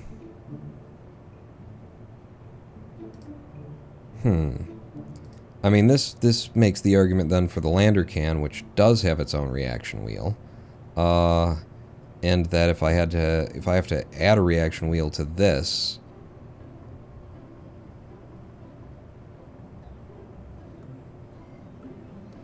Alright, well, give me the reaction wheel anyway.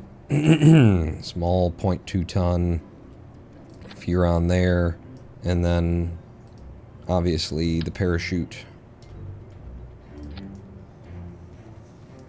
And then that. How would that work since the escape pods don't have fuel and therefore can't escape orbit? Right here. Would be the idea.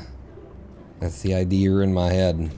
Now, if I put one of you on there, and then I had 2 SRBs, you gotta be able to enter and exit. I'm pretty sure, yeah, that's the entrance and exit side, so having these in mirror mode symmetry, it's fine, but you gotta get it dead on the middle. And then absolute rotation.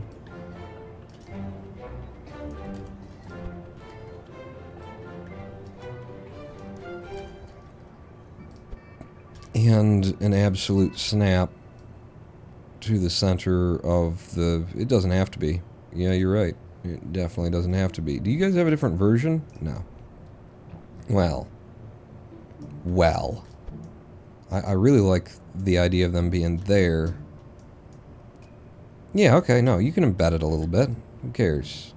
Anybody care? Nobody cares, right? Then it looks like it's not just something we tacked on there. Kind of looks like something we just tacked on there, the way that it just kind of melts through that bit. And just do it without a snap. Ooh. Baby, I love your way every day. I want to be with you night and day. Ooh. Alright, I need to be grabbing this one because you're breaking my mind. Every time I try and do something, it's in the opposite direction of what I expect. Huh? And you get these wires, these tubes, these things that are going into it, and then it's going down there. And those ones are coming out from underneath, and don't look too hard at that side, but that's cool. I kinda can get with that. Can you? I've gotten with it. It done did get gotted with. But that means just one of these things. Let's make you the root part and let's rip everything else off. Now what do you weigh? You're up to a ton for a drop pod. That's ridiculous. It started out at 0.6 and then giving it what it needs to get this done has got it up to a ton. I can reduce the solid fuel, but even if I took it all out, we're still at 0.9 tons, and it's just kind of silly, isn't it? It's just kind of silly. And it's got a 20 ablator on it. It's very good at, you know, being a drop pod. It gets caught in the atmosphere. But knowing that we'll always just be in orbit of Kerbal, we could drop a lot of different things into the Atmo and be able to get it back. What I'm saying is, this thing isn't even useful here. You know, this thing that I'm always trying to like make a use for because it's like, I like the ball shape of it. It's cool. I still can't find a use for it because we'd be better off having the lander can instead. In saying fuck to the U, I think anyway. That's what we're gonna find out right now. I go grab an ablator. That ablator's kind of small. And then we know that we don't need that much a blader on it. Like, if we go down to 20, it'll be equal to that. And it just needs to get you home. You're not returning with speed because it's a space station. So that's 0.6. And then if it were to have to return to Atmo, that's now 0.7 tons. And then it needs the fuel, which is 2 of these. And now it's 0.9. But it's less than that. That a blader isn't really doing all the work. But that kind of is also not tickling me in the jubbly. It's not making me fall in love, is the thing.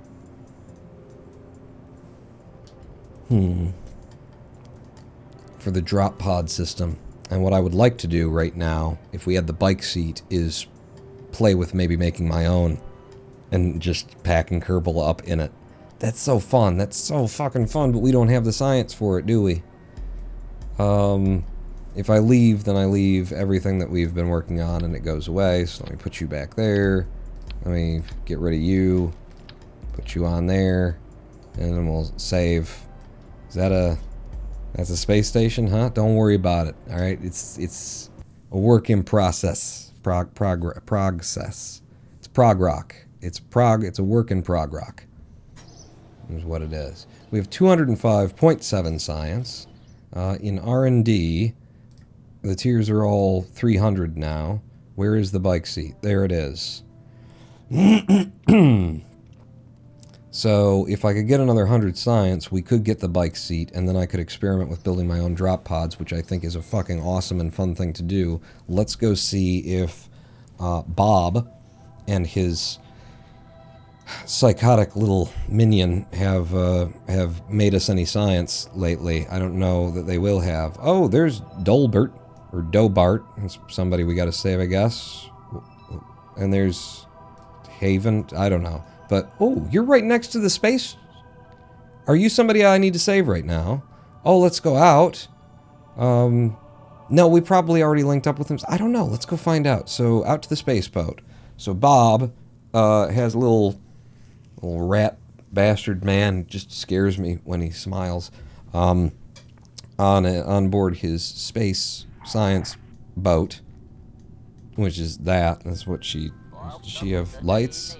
I know she has lights. Don't tell me she don't have lights. Is it 5? There we go. There we go. There's Bob's space boat, and there's Sanri. Don't turn your back or look him dead in the eye. And do not say his name 3 times consecutively into a mirror. None of these things do you want to do. Yeah. So, you guys, you got any science for me? What's the deal? What's the current... They've got exactly the amount of science that I need.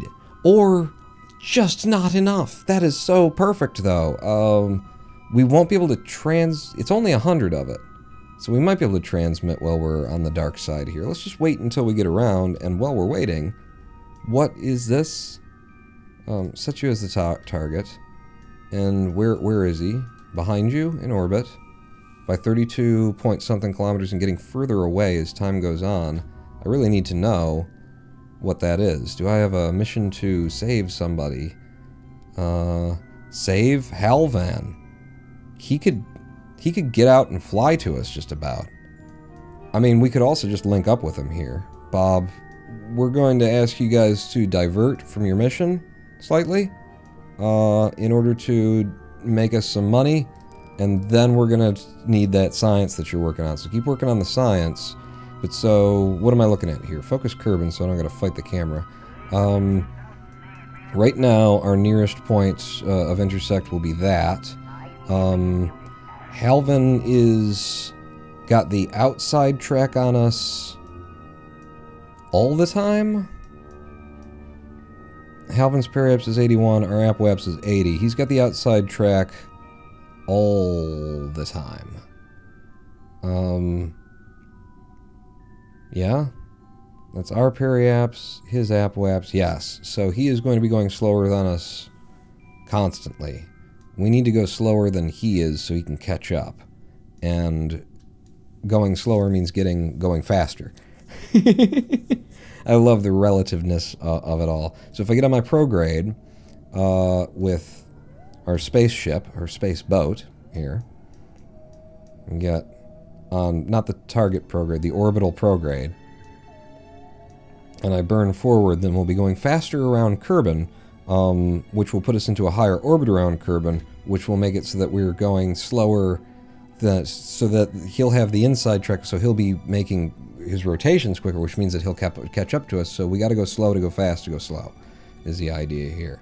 So we're going to raise our app-waps to, his peri-aps on this side is 81. We want, I mean, I'll just watch the intersects as we burn, which are right over here, and burn. Okay, they're not right over here anymore. I do want to see, so 82 on that side.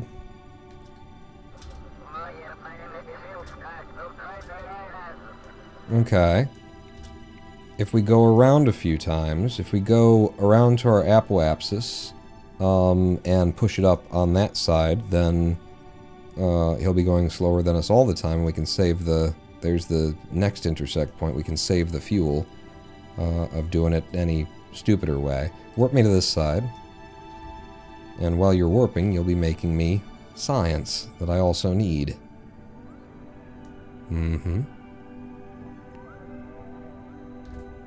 Alright. I love that this just happened to work out. That's brilliant. Where are we? Does it matter? Yes. Maybe. No. But maybe. But no. From here, I can now burn my... I mean, if I burn prograde...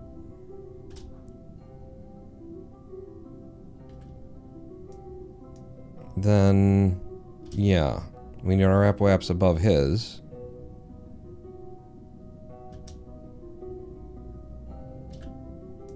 Okay.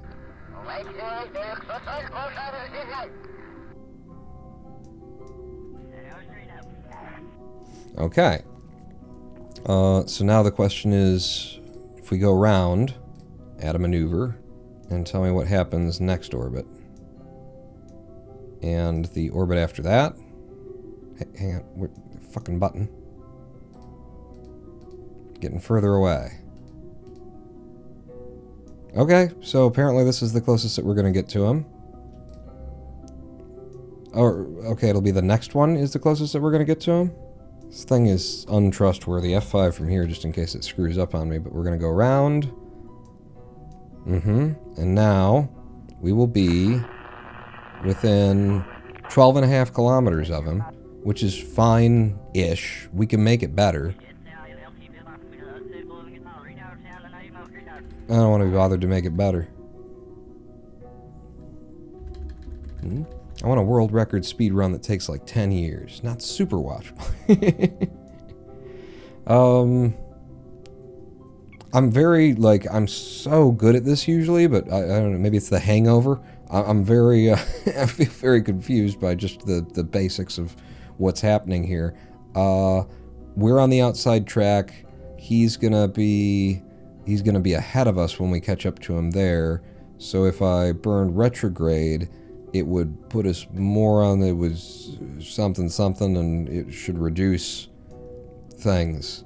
Yeah? How are we doing for oxygen? We got more monoprop. Use the monoprop. Yeah, there we go.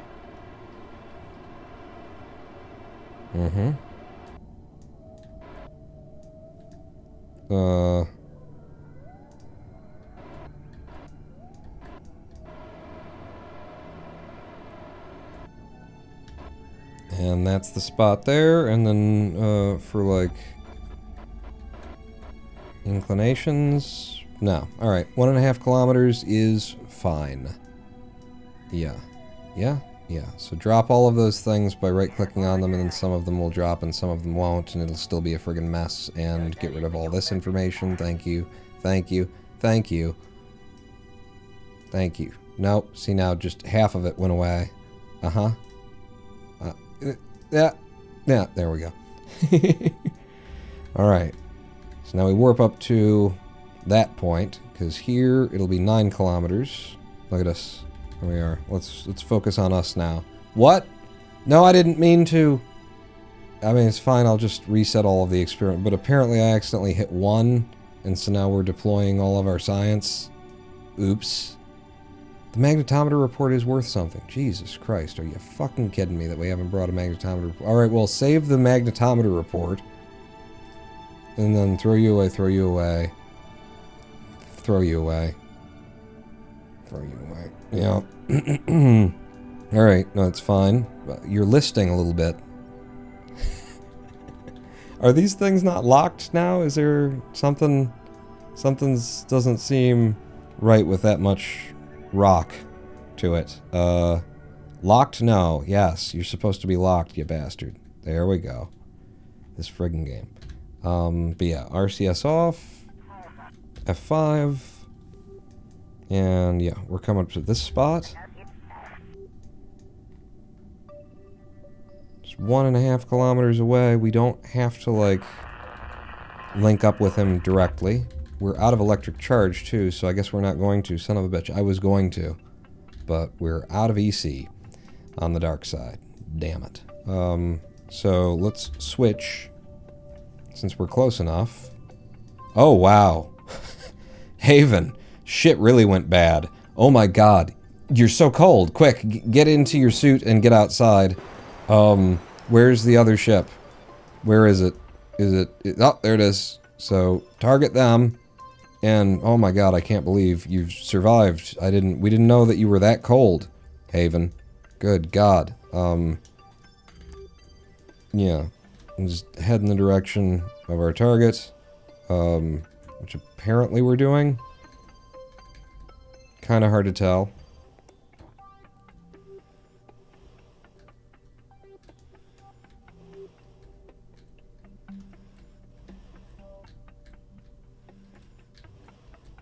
Aha, there we go. There's my prograde bubble.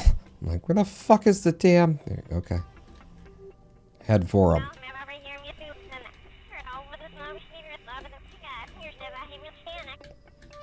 Here, Schnibby, Farvin, Flavin, Maven. Me too. That's what I was thinking also.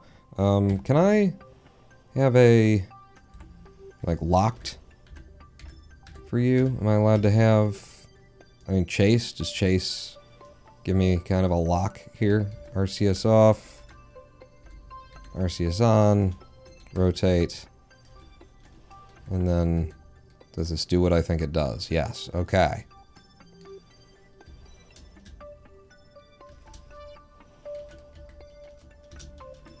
Coming in up the now, just 30 meters per second. I'm sure this will be fine. What's that off in the distance? Is that a ship in space? Who put a ship in space? Oh shit. Yep. Don't want to actually hit it. Let's just push off a little bit. Oh shit! You changed camera on me there, didn't you? Yeah, even after I already set it the way that I wanted it, you just decided that it would be better to be this way. Thanks, game. You're so fucking helpful. Haven, I know that you've been stuck out in space for quite a while. Oh, look at that camera angle I'm getting right now. But, like, do you have any electricity on you? Any batteries or anything? Just something we could plug into the USB, because things aren't... they're not right. The only way on board the ship right now is to come in via the lab. So, look at that. Look at how the camera ends up doing something cool. I wonder what camera mode we're in. The one I put it in? Yeah, something's happening. Okay, could you... right. Is this intentional, the way the camera does all this stuff? Cannot board a full module. Ah, son of a bitch. Okay, it's fine. We just get here, and then we send Sanri away, because he would scare the new guy, I think. So transfer Sanri up to there, sitting there for a minute. What do you mean SAS disengaged? Because Sanri, like, bumped the knob as he went in? Okay, whatever. And now you can board. Okay, with the shifting camera angles. Thank you. Now Haven's in. What do you do for a living? You're a pilot. Well, have we got a place for you then, Haven? Wow, Haven. Can I...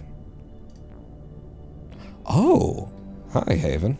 I was, it's kind of hard to see in the... Hi! How you doing? Blue Kerbal. Alright. I really like your shoes. What do you say to girls? This is not a good situation. She's up here alone with Sanri and Bob. At this point, I'm worried about Bob as well because, you know, he's a pretty old man, science nerd. We need to get her off of the ship. You need to let me finish my sentence. We need to get her off of this ship in a hurry.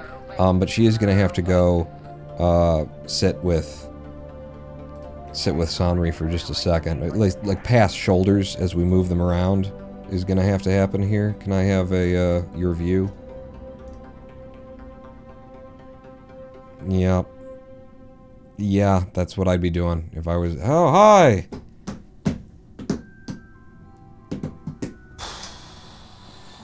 Do you need to be here? I'm a pilot. I know how all this works. You should... I think I hear your boss calling from the back. Why don't you leave? Yeah, Sanri. You want to just go ahead and not be anywhere near her. Sanri? Where the fuck is the transfer crew option? Here. There it is. Sanri, no, I can't fucking... You dumbass game with your... You can't put dialogues off screen, you fucking... Did you not notice? And then, so transfer Sanri. Get the hell out of there, get the hell out of there, get the hell out of there. There we go. Woo! We're safe. Everybody's safe. And we've got electric charge again, which means that I need them to... Oh! It stays on? It stays on. They're still researching. At least I don't have to stop it and start it. And it is going up. Okay. 720 data. I'm not going to struggle to try and find something that would fit in. Good. Alright. We have saved Haven. We just got to get her home. Away from the creep. Potential creeps. Oh, wow.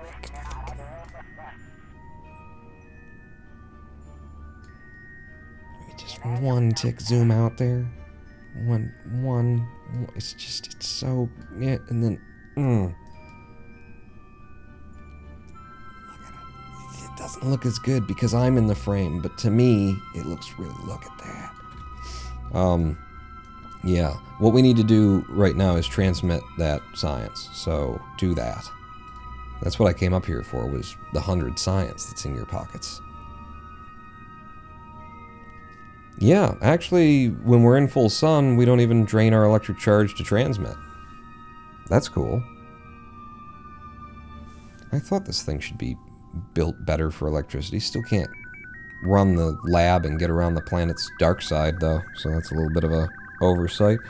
Maybe she needs more batteries. Maybe you bring out more batteries, Pawn. That's the thing you could do. Okay. Yep, shut her down. We've got it. We've got the science. Haven? Okay, everybody's really happy and jiggly. Their cameras. Just keep the door locked, okay? Alright, we've got the extra 100 science that we needed. Now I can buy the bike seat, which means now I can design my own little drop pod. I can try anyway, you know? Really go for lightweight minimalism. What does a drop pod really need? It needs a place for a Kerbal, it needs an ablator, and that's it. Design the most minimal drop pod. 306.6 science means we get to come in here and in the field science area, boom, external command, bike seat, get some wheels along with it, and some extra robotic parts, and the Rove Mate. Gimme. Gimme, gimme, gimme. And now I can go into the wrong facility and try and build drop pods for our new station that we're conceptualizing. And I don't have a strong conceptualization of. So you should be, what, the Kerbal orbital platform that we're just working on here. And I looked at the weight of these couple of different solutions for having like little drop pods that we could just thunk, send a Kerbal back to Kerbin, you know, if they were stranded, like our blue ponytailed lady up there. And it's like it's a ton. It's a ton for this version. It's over a ton for this version, and it just seemed excessive because it is. So these things aren't going to happen, not that way anyway. But let's leave them here and build something else off of them. Question marks. Get rid of you. Get rid of you, and then off this from you. Get rid of you, and then get rid of you. Oh, you're the thing now. Let's make the thing you again. Yeah, you guys can all piss off. All right. So, designing our own drop pod. I am very tempted. I mean, I'm so tempted I'm going to do it. I'm going to have a look at it. It's in the other save file. Do we even have the parts for it? I was tempted to look at my balls that I make out of triangles. My triangle balls that I've got. I was gonna look at those, and we don't have triangles in this game yet. Son of a bitch. All right, no, it's fine. We didn't need them. We didn't need them. It would have been cool, but we don't need them. It's important. I also need another live stream break. It was a hangover day. I feel very weird. Yeah, I want to step away, 7-minute break, process my, think about what we've got to work with, see what comes into mind, get away from it. That's our next, that's the thing now. So save this in this state because the other stuff is not going to be used. That's some Space 19.9 looking shit, man. You're welcome. Thank you. I mean, thank you. You're welcome. That's what I meant. Yeah, another 7-minute live stream break. When we come back, we'll figure this thing out. So stick with me across this one. Don't go anywhere. Pawn not out.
Hello, I am the Ronan Poland, and welcome back to twitch.tv/Ronan Poland live stream on Twitch TV/Ronan Poland.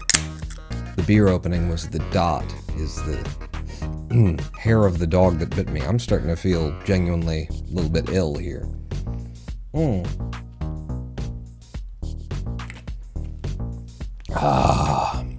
you're just joining us, welcome to my hangover day. Oh yeah, that helps. That helps a lot. Oh, I'm starting to get like that warm saliva. Ew, don't even want to like mention it, right? Because then you start maybe, but yeah, it's starting to get that level of feeling ill suddenly. But yeah, welcome back. What we're doing is we're building we want a space station around Kerbal, but not really a space station, just a platform that's got a little bit of fuel on it. It's got a way for Kerbals to get home, and because I'm me, I've just gone out of my way to get the science we needed in order to buy into the little bike seat here that you can strap a Kerbal into, because I would like to design my own return system for a Kerbal. Who needs an interior when you're passing through the plasma generated by re-entry? I don't think these folks do. Never done this before. Hope that it can be made to work. So, in order for this to release from the station, it needs either a decoupler or a docking port. And I suppose once the whole system is used up, you want to replace the system in full. You don't want to have to like park a whole bunch of new re-entry bits onto docking ports individually, and how would you? And there's a whole bunch of stuff that, you know, comes into play. So they don't have to be docking ports, is what you're getting at there, Pawn. Is that right? Maybe. I was also thinking about these things because I'm trying to make them as lightweight and economical as possible. That's just the challenge I've put before myself.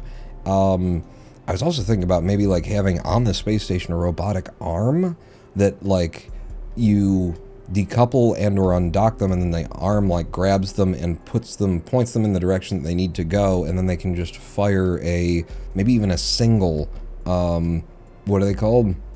A single Sepratron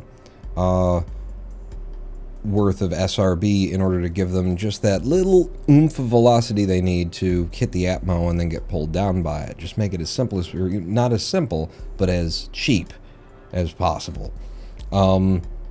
So I like the idea of that robotic arm. If the robotic arm had a docking port on it, and it could use the magnet to try and grab it once it's released from the ship. But I think we'd probably be better off with trying to do a grabber unit so that we wouldn't have to have the weight of the docking, contraption, the docking ports and stuff on there. So where would I find the grabbing arm? Or is it coupling? Yes, and we've got the Advanced Grabbing Unit Junior. How small are you? Oh yeah, you'd go onto the end of a little arm. Huh? And now we're getting into like an interesting build, right? So we could make these so that they just release, which does mean that we wouldn't need these necessarily. They'd be a little bit oversized for what I'm thinking, yeah. And we want to make it as small and lightweight and nothing, like really trying to think of this in terms of like cheap and cheap to take up too. Delta V to get more of these systems up there should be minimal.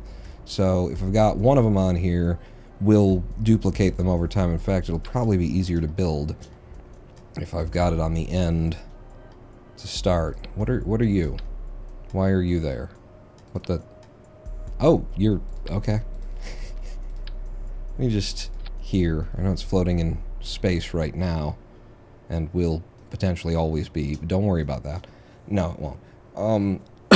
So actually, underneath you, we'd have the smallest and lightest decoupler that I've got, which is 0.1 tons, and we're considering that part of the, just give me anything. Give me a fuel tank off of which to build. Thank you. Ooh, actually, if I have to look at it while we're building it, then give me, give me the adapter that will be to the correct size. There you go. And then, off of that, well, the point of having this pawn was so that you could put it on radially, because this isn't just going to attach. So you do have to have one of these as a standoff. Did you go on the inside? Oh, fucking brilliant. Oh, there you are. Go to there, and then to you, alright? And then immediately we could go to the front of that with no shroud. Yeah, and then I can merge it so that it looks right.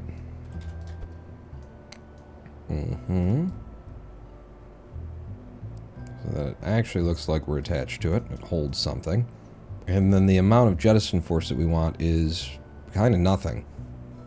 We want it to release. We don't want it to float away too fast if we were going to do the grabbing arm thing. Could we grab it first before we release it? Potentially. I'm going to leave 1% of force on there. We can always adjust it once we see that that doesn't work right. But so that, a blader, because we're just right in orbit of Kerbal, relatively low orbit is what I would imagine. Yeah, we'd want it parked where we come up, so, between 70 and 80 kilometers. We should be able to get away with 20 a blader on something that's going to be this light, maybe even less if we could. Stop being green. I know it's not easy, but don't do it. It's not easy being green. Now, you might say that the next thing you need is a parachute, but not if we don't care to recover the cost of the things that are falling down. The Kerbal has a parachute on them. I love the idea of them re-entering atmosphere, jettisoning themselves from the, just popping out of the bike seat and then pulling their parachute. Now, not all Kerbals have parachutes when you're recovering them, so we would have to bring up extra parachutes, and I think we've got the space for that if we just decide to bring less of something else. So don't forget to tell me to don't forget. What am I drinking tonight? Oh, it's Cido. It's Stroh's. It's always Stroh's. I mean, it's only PBR when we can't get Stroh's, because that stuff, ugh. They messed it up. It ain't right anymore. It used to be pretty good. Now Stroh's is the thing, because it's cheap. It's just cheap. So theoretically, this could be as simple as just then having, yeah, a seat, which apparently you can't just put that on an ablator, which means, again, reach for my octagonal strut, probably. Do you look like you're attached? No. Merge you in until you actually look like you're part of a structure. Okay. Can't be seen from the other side. Yeah, that looks good. It could be as simple as this, but I don't think it is going to be as simple as this. Put you there, and then with an absolute snap, give it a touch. That'll snap it to the real point. I want you that way for now, at least, while I'm building it. That seems more appropriate. And then you as well actually need to be attached to the thing. It does need a way to propel itself away from the ship and retrograde to Kerbal, so that it can drop into atmosphere, and I would love to be able to do that with a single Sepratron, which means that that Sepratron would have to be, you know, perfectly centered.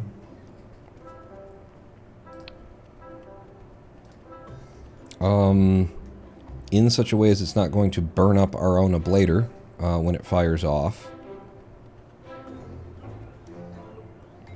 We need to be able to position it, but I'm thinking a robot arm to, like, put it into that position and then release it, and then if it can just... Doesn't have to be perfect either. Sepratron will have quite a bit of force from orbit of Kerbal.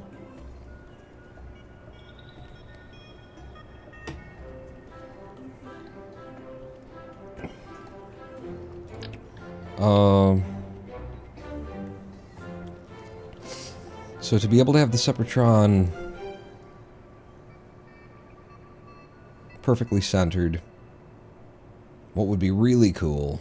What would be really cool? Okay. Now I'm starting to see it. I'm also concerned about trying to make it as low weight as possible. And what I'm seeing in my head has some extra parts that it doesn't necessarily have to have. I mean, if I just do this, and then pull you out above where the Kerbal's head would be, and then drop you in there, and with an absolute snap, hit you, you should be dead center. I pull you down like that, and now you're centered in a different way. You're centered based on that. I need the actual center of thrust.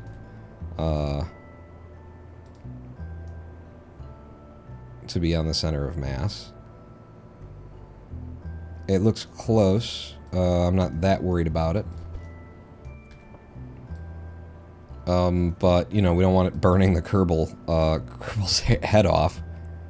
You want it to be the swipe pawn. Oh, yeah, maybe. Maybe. Yeah, no, that actually does look like it gets it dead center when you're on a snap like that. That's convenient for our purposes. Didn't think it would work out. But it seems to have.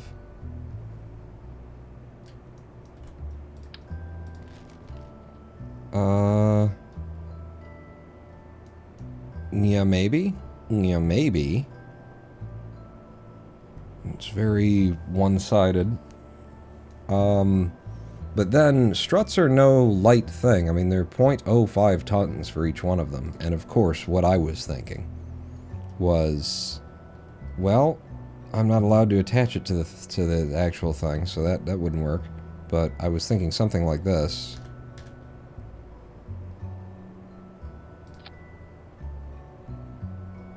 You know? I have 3 of them doing a kind of thing like that. If I went for a snap here, and I did it like that, and then came down, I can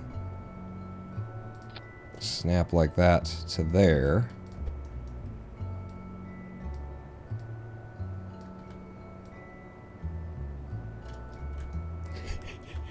Imagine a Kerbal coming home in this. I'm loving it. Okay, so let's make you, the root part, and I take you off, and I see what kind of mass we're looking at now. 0.4 tons. We've saved half a ton so far in this potential return system. And that's actually counting the little standoff bit there, which is part of the mounting. Yeah, I'll count it. That's fine. 0.4 tons for that. 20 ablator. Kerbal sits in there. It gets pointed by a robotic arm that we build. Alternately, it needs a reaction wheel for 0.05, which could be tucked somewhere.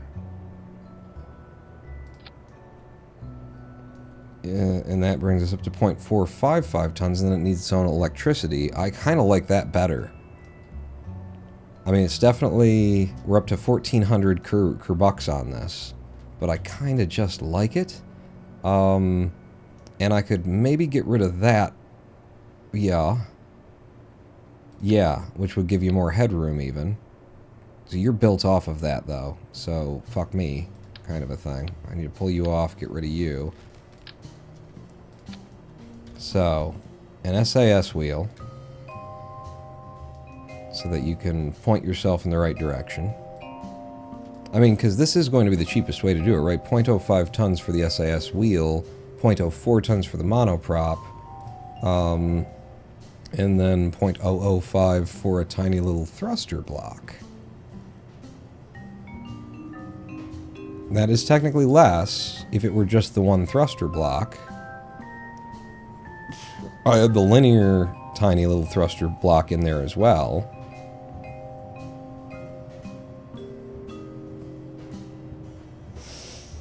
And then we don't need a battery.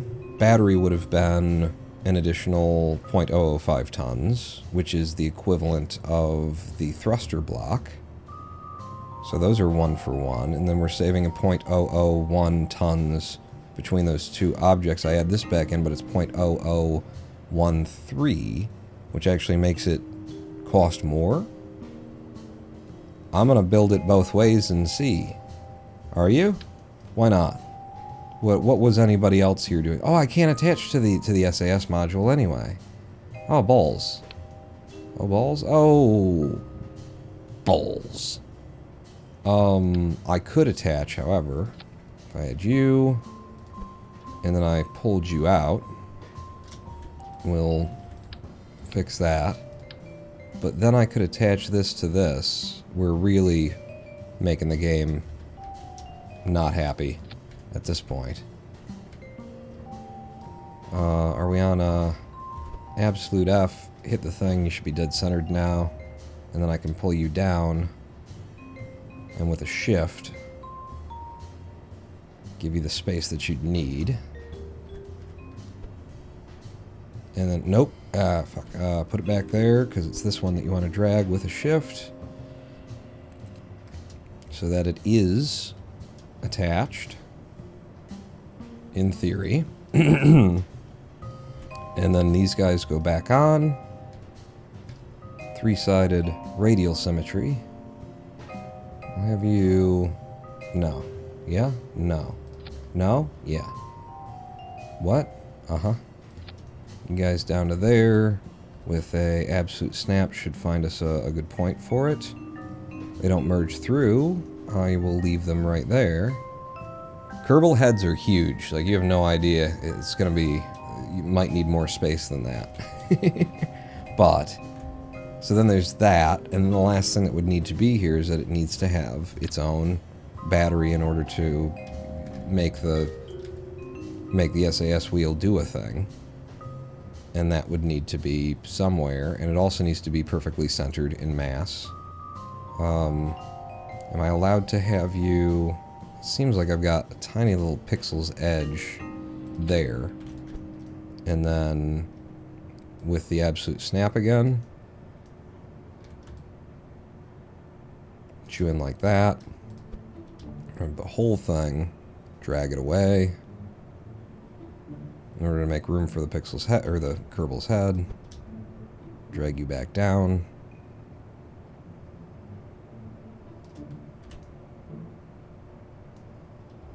0.46 tons for that. And then it would have the SAS in order to position itself, just enough battery in there to get that done, and then you send them home in 0.46 tons. I really like that. I really like. So let's do the other version of it. And I'm going to move this away, the other version that I came up with in my noggin. Put you this way. That's a potential right there too, is that these... Oh yeah, they wouldn't, would they? Because then this would be in the way. So those might not go where they need to go. Something could surely be done if I... Let's go over to... In fact, since I'm still working on this, let's go back over here and see what we could do. Because the spawning in of struts and fuel lines and things like that has certain rules, and this is now blocking those rules. The only reason it looks like this now is because it's cheating. If I do you like that, and then have my struts further down so that they don't get impacted.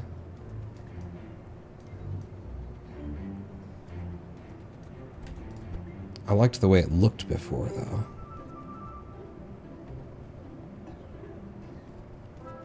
That's kind of okay, because it looks like those are two big terminals coming out of the battery. I don't hate that.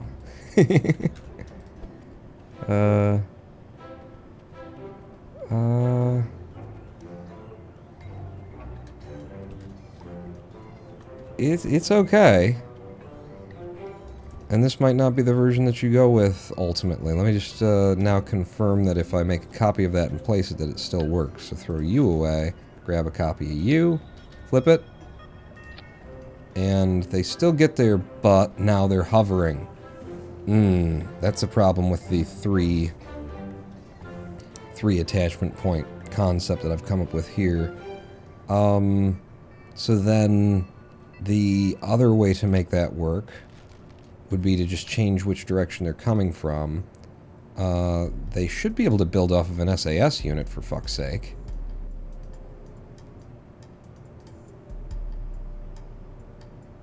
Is it just that I can't touch it? I'm not managing to touch the SAS unit? What are you attached to there? The seat? Are you crazy? Maybe. Yeah, it's that I can't touch it. It's like embedded in order to make it look right. So give me a non-absolute snap out by 1.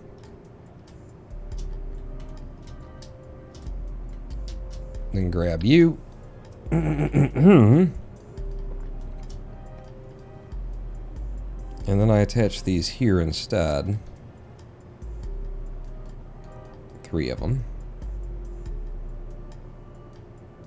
Are you straight up and down? I just need you to be straight up and down. Thank you. And then you guys attach to this. Fuck. Alright. So you gotta be closer to the top. And then you guys attach to this. Still not loving it. Damn it. Yeah, that's gonna be tricky. Did you see that Pabst Blue Ribbon tweet, Paul? No. You think I spend time on Twitter? Come on. I do. Not much. Like, occasionally. Going to spend 10 minutes rubbing your antenna. Want some privacy?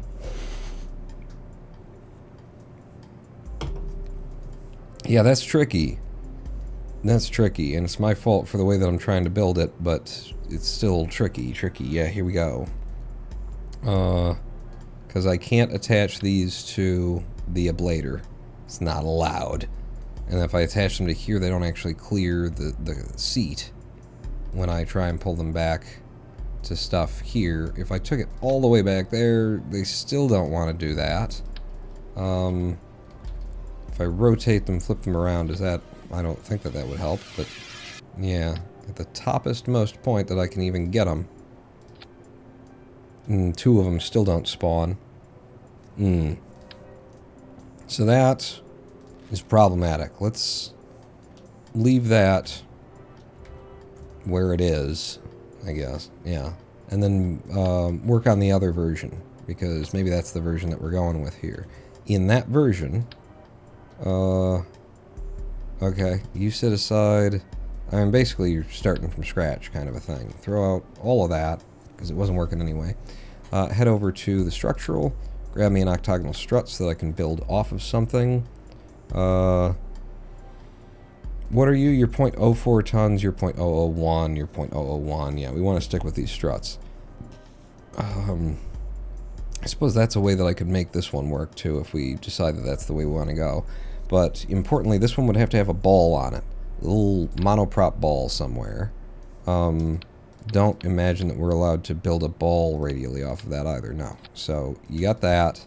You got this guy, just one, in there. With an absolute snap so that we find the perfect dead center, and then embed.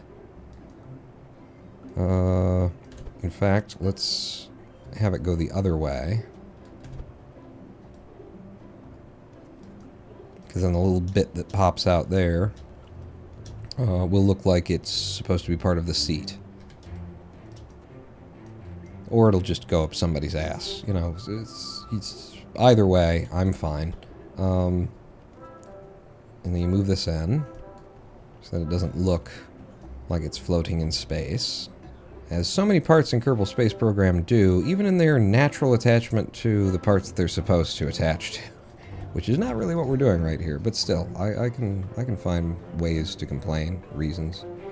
Okay, see, now that puts that ball through the ablator. We don't want that, and we also want to, like, give it a little bit of extra room just so that the game doesn't try and tell us, you know, that it exploded under the crotch of our pilot, even when it should have been occluded by the ablator. I definitely don't trust Kerbal to get it right. So you, just because it looks like it's supposed to be right. With absolute, are you at the dead center then? No, very much not. And that should be perfect dead center. That looks kind of cool. Yeah, the way that that all attaches, I don't hate it. I don't hate it. Okay, fucking congratulations for you. That gets the seat back in there, and then we're still working off of this premise of having, like, this bit that's back above people and shit. And I got another idea, since those are the octagonal struts are so lightweight. You attach like that. We don't need the battery on this version. And then pull you out. Out to there, so I can just get rid of this. Push you back in. Make sure there's room for that giant friggin' Kerbal dome. Their heads are just enormous. Okay. And then the solution for our strut situation, if we're going to be strutting it, which is still one of the lightest parts, mass-wise, that we've got. I would like to look at aerodynamics. 0.01 tons for you, and struts are 0.05 tons, so 0.01 in the aerodynamics for, like, helicopter blades. 0.015, 0.01. Alright, let's look at this then.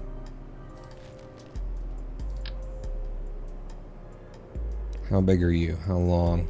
Not long enough. The next length would be more than long enough. It's too long, though. Yes. Because I do want to... I have to pack this under a fairing eventually, you know? But it is lighter weight.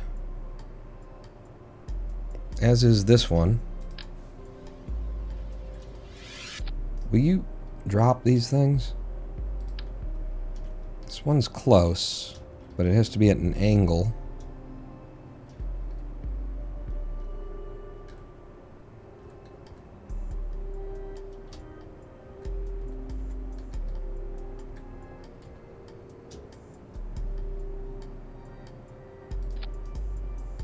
That ain't quite right. That's quite right. And that's definitely going to get in the way of the Kerbal's head. And it looks cheap and shitty and not quite good. We'll go with the struts. We'll go with the struts. And since the struts need something to attach to out here, I'm going to build in three-sided symmetry off of this guy. If the fucking game will fucking let me. Okay. And then embed. Can't be so embedded that I see on the other side. Yeah, now that's starting to look pretty fucking cool, actually. I'm gonna detach you guys from that side right now, because that's 0.3 tons, and we've almost got everything that we need. Struts though, they're pretty friggin' heavy. So back to a snap here, and I guess you come off of there and go to the other one, or you come off the other one and go to there. Those are the questions of our generation. The look, the feel of cotton. It's the fabric of our lives.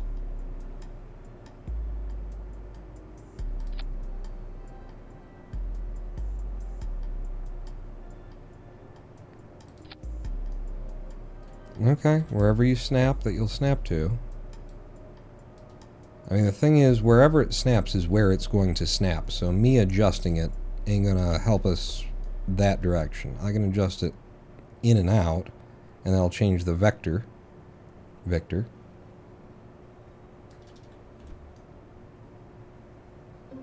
That's pretty nice. Kerbal head has space in that system, definitely. And then what we need, so we're up to 4.5, or yeah, 0.445 tons. The other system was 0.46, so we're already up against our weight limitation on this, so it was more efficient in the other direction. But I'm definitely going to finish it and then consider whether I love this or I love that. This one would then require also a single little one of these guys to allow it to rotate.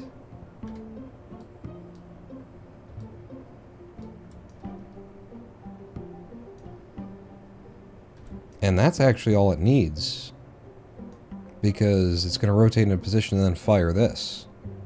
Yeah, so it just needs one of these.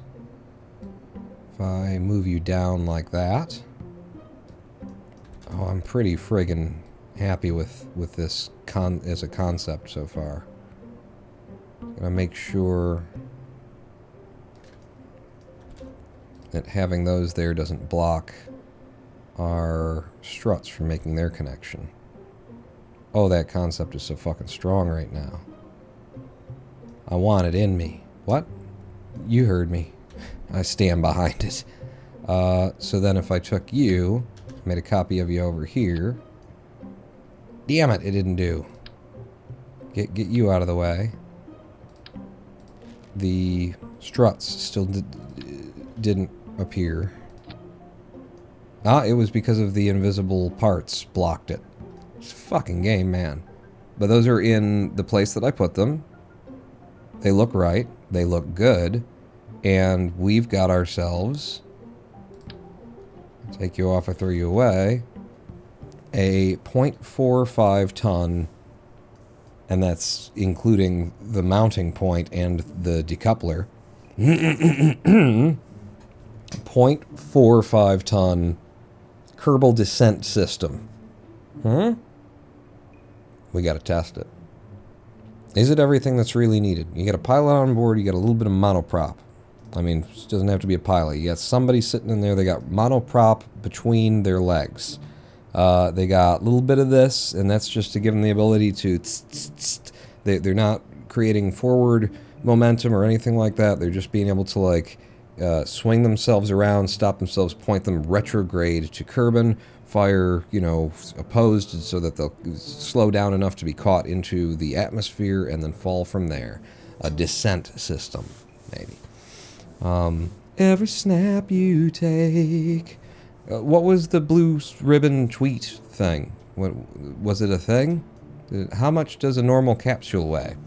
The minimum capsule for a return, we start in mass at the lander can, which then needs a parachute and it needs an ablator.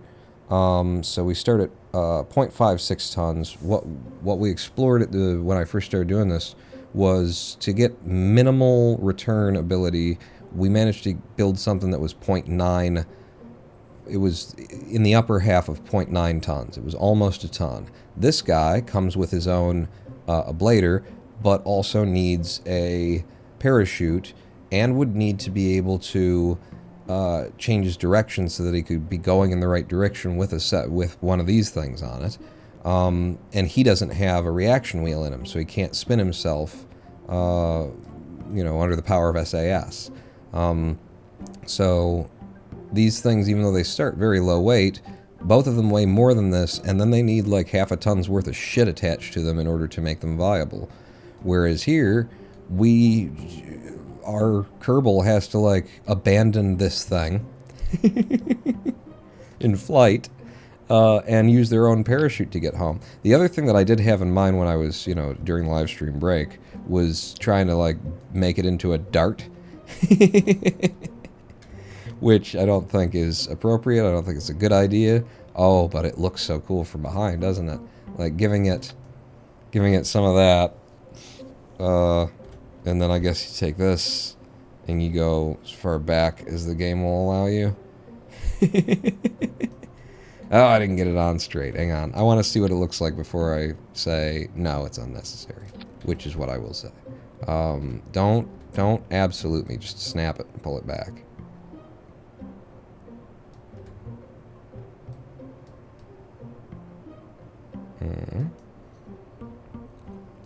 I think the cone of thrust would actually burn these off. If I move them out a little bit more, we'd have a chance that they wouldn't.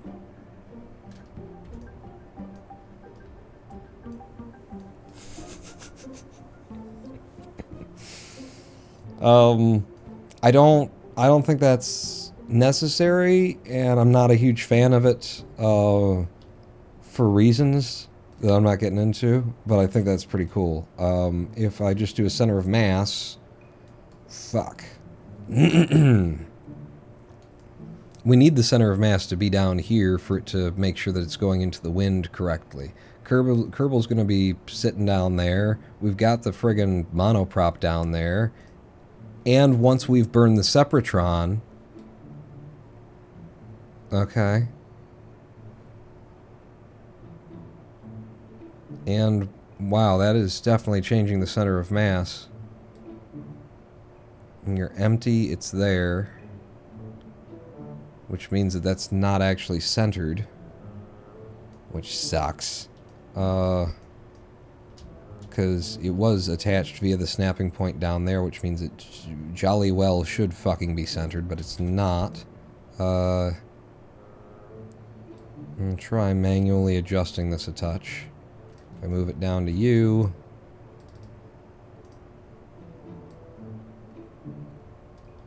Why are you pulling it up so much? It seems that the center of this thing's mass is actually the center of the object as opposed to the center of what you can see. The center of its mass is actually in the center of this bounding box cube, I think is what we're seeing there. But it's more important than the center of thrust. Yeah, that's what we need to concern ourselves with, is the center of thrust. So center of thrust, just to make sure that we don't go kind of a thing. Yeah, that'll be fine. Minus the mount and the decoupler. That's true. And the decoupler is supposed to stay with the ship, I think. Did I put that on upside down? Wrong? I'm always confused by that. If I take you off... Hang on. Taking you off of here. You're around. I'm going to throw this decoupler away. And then grab a new one. And then if I'm putting it on there, then it would stick to the ship side of things. No. That's the way... I like it. Yeah. It's pushing away from there. Is that what that arrow... Like, the fact that the arrow there is not actually particularly helpful. I still have to try and conceptualize. What do you mean by that arrow?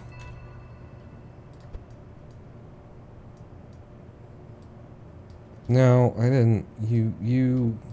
What's your problem? Wow, you really do have a problem there, too, don't you? Stop. Okay. If I make you the center, the root part, am I not allowed? Are you already the root part? No, that's the root part. Why am I not allowed to make that the root part? Well, what the fuck ever. Doesn't matter. Doesn't matter. Make this the root part. Okay, and then I'll pull you off. Set you over there. I'll just control Z when we're ready. Center of mass minus the fuel. Do you think that gets us... I mean, it's 0.383 tons. Do you think that allows us to stay into the wind the whole time? Because if it rolls over at all, this Kerbal's fucking dead. No joke.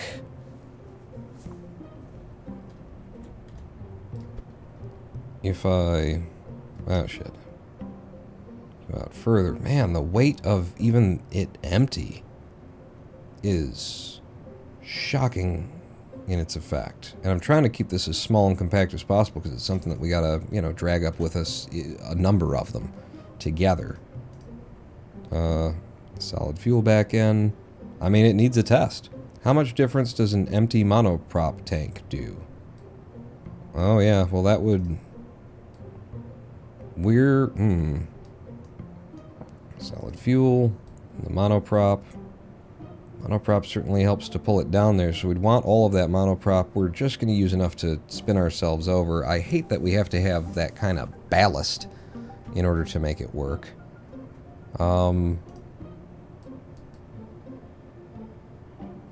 Probably don't even need full solid fuel on the thing if we wanted to get it down to like 0.4 tons, but I will leave it with all of that.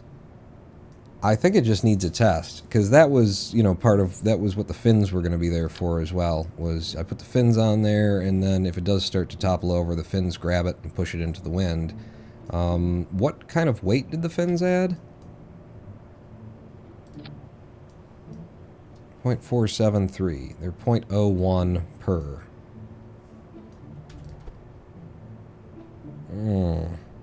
Maybe the fins have to be there. If they're like that, and then we don't want them to burn off. I would like them to be tight, though, because that looks cool. And then I get rid of this, well, now the center of mass, yeah. We wouldn't have to worry about it so much. Center of thrust still like that. Can you use a monoprop thruster instead of Sepratron? Yeah, that's not a bad... There you go. Now you're thinking. Find any key. Great idea. I was just committed to the Sepratron from moment one for some reason. But that's 0.07 tons when it's full and everything else, and it's pulling the weight way the fuck back there, and we could just get rid of you entirely. Go fuck yourself. And go to one solid linear port instead of like this little guy. The little guy would get it done, but it would take a minute, wouldn't it? We could put in one of you. Fucking snap. Absolute. Boom. Now you're dead center. And then I'd find the place where it looks good. Where I think it looks good, anyway. Right. And then that is 0.42 tons. Instead, we are full on the monoprop, and when I hit the center of mass, it's that much lower. And then if I took this off, it's that much lower still.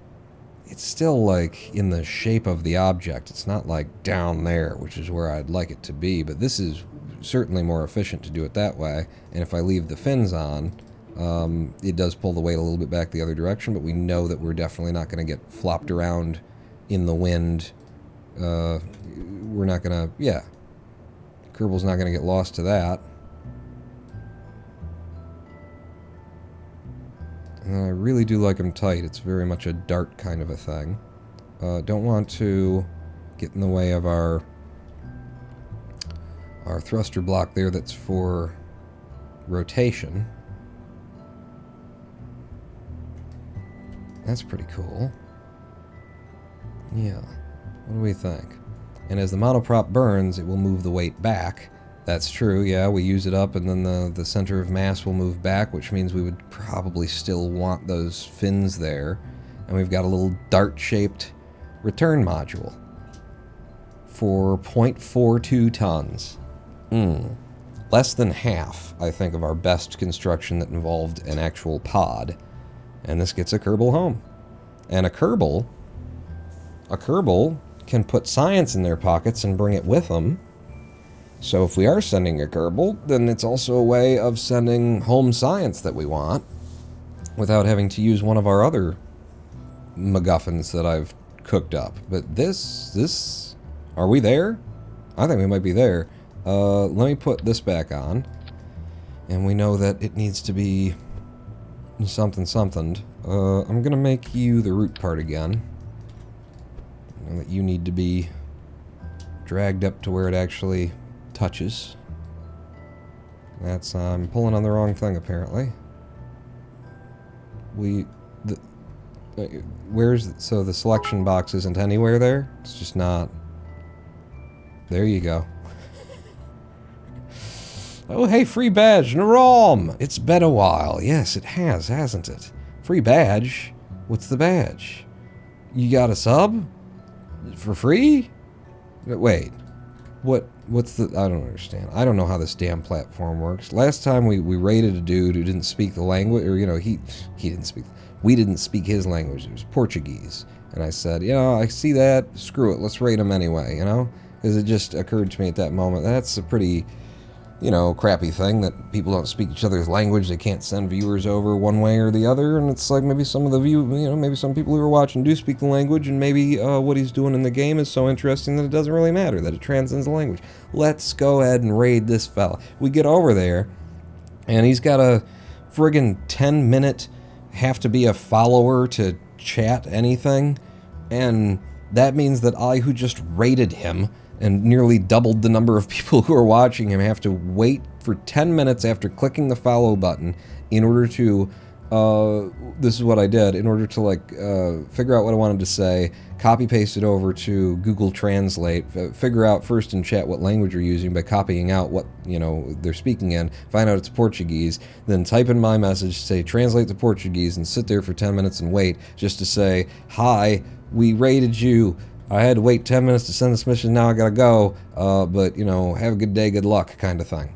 And it's just like, this platform needs to figure some things out, because that's not the first time that I've been, and it's not even the first scenario or situation or oddity on this platform where I've raided someone and then not been able to say, hi, I just raided you.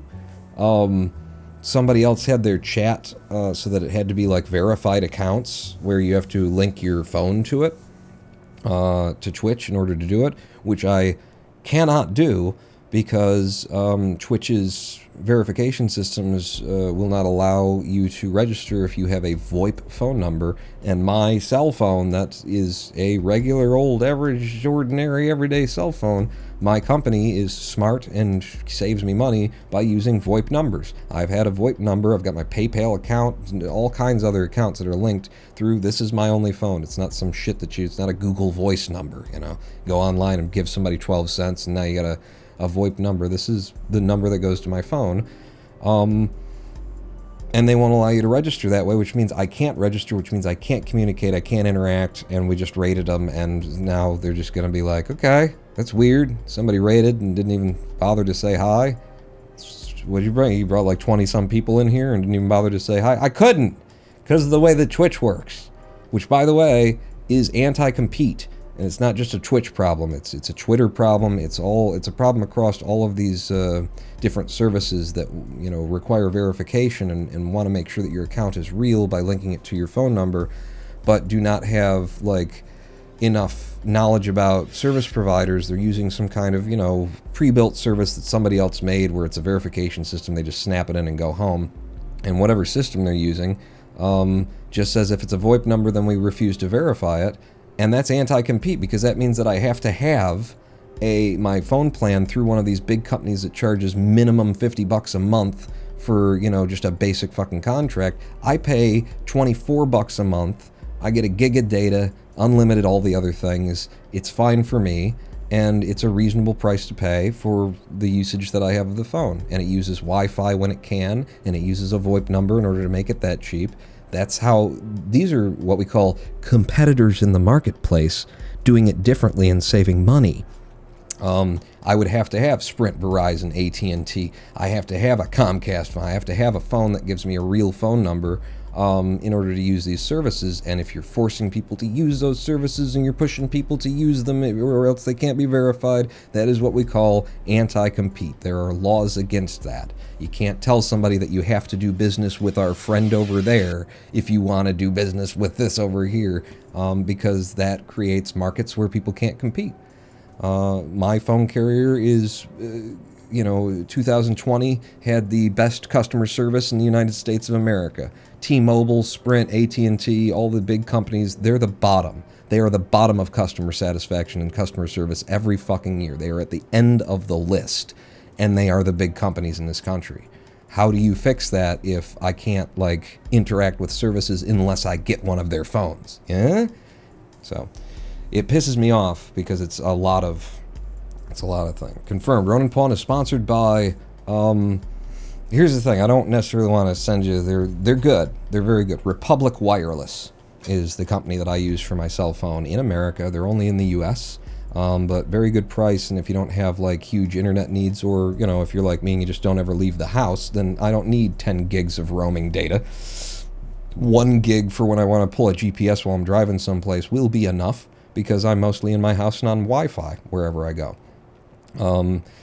So, yeah, the thing is, though, Republic, their plans are very much specific to which phones you can use. And it's not because they sell their own phones. It's their software is designed to work on Android systems, and it works on certain versions of Android's OS. And if you don't have a phone that exists in there, then you can't use their service. I wanted to buy a new phone. I decided not to because I don't want to spend the money, and I managed to get this one working fine again.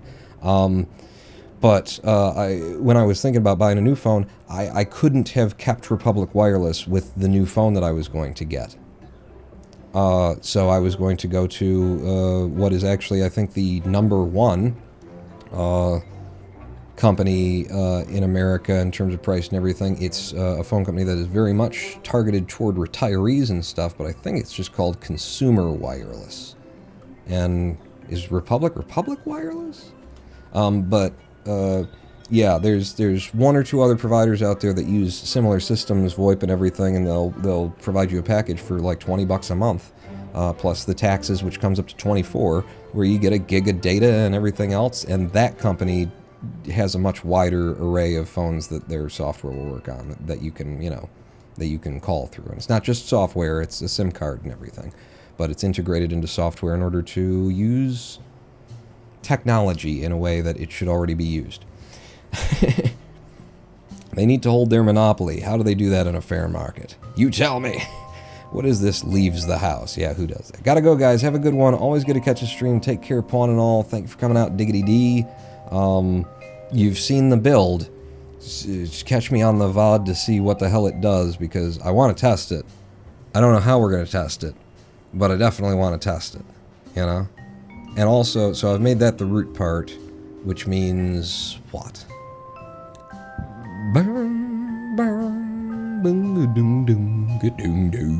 What it means is I'm going to make a subassembly. I'm going to make a subassembly that starts off of here.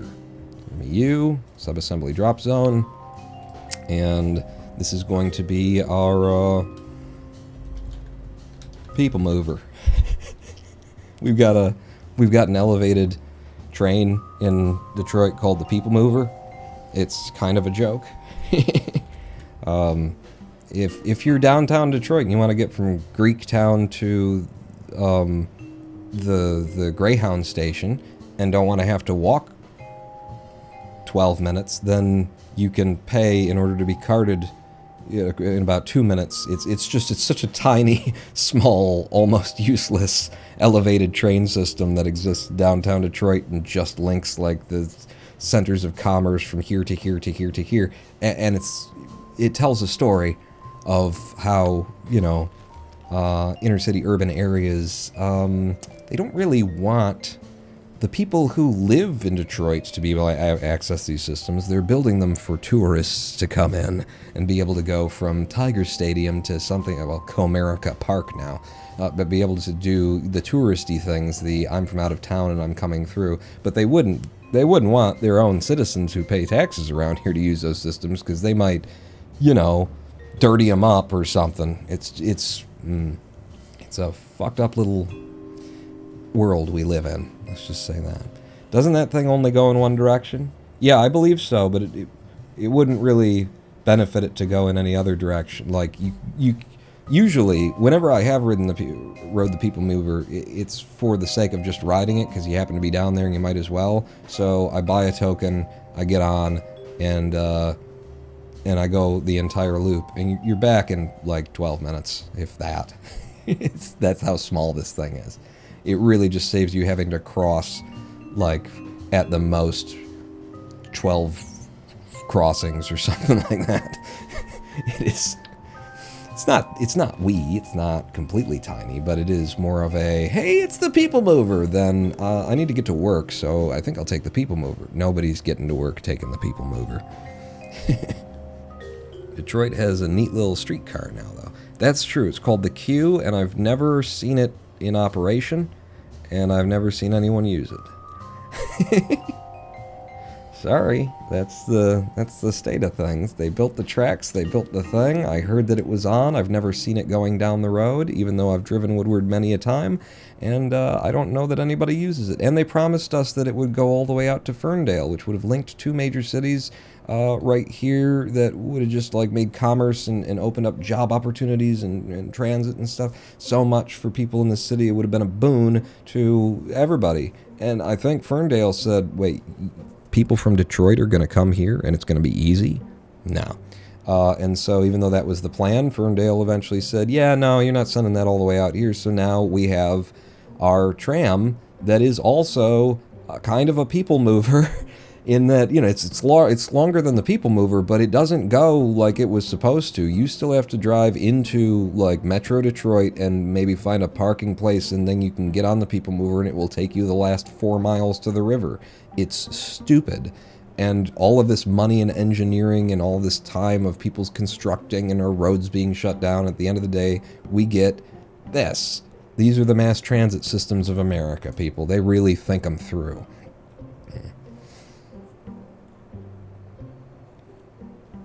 Went on the automated metro in Copenhagen again recently. It's like a fucking roller coaster. The thing goes fast as fuck. Sydney's installing light rail in most urban centers, and it's got the record for slowest rail system. If it gets you to place, it's...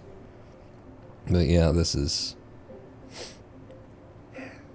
It tells you what they care about, which should be obvious otherwise. It's basically Woodward. That's all they ever cared about. It's where they think that they can make money.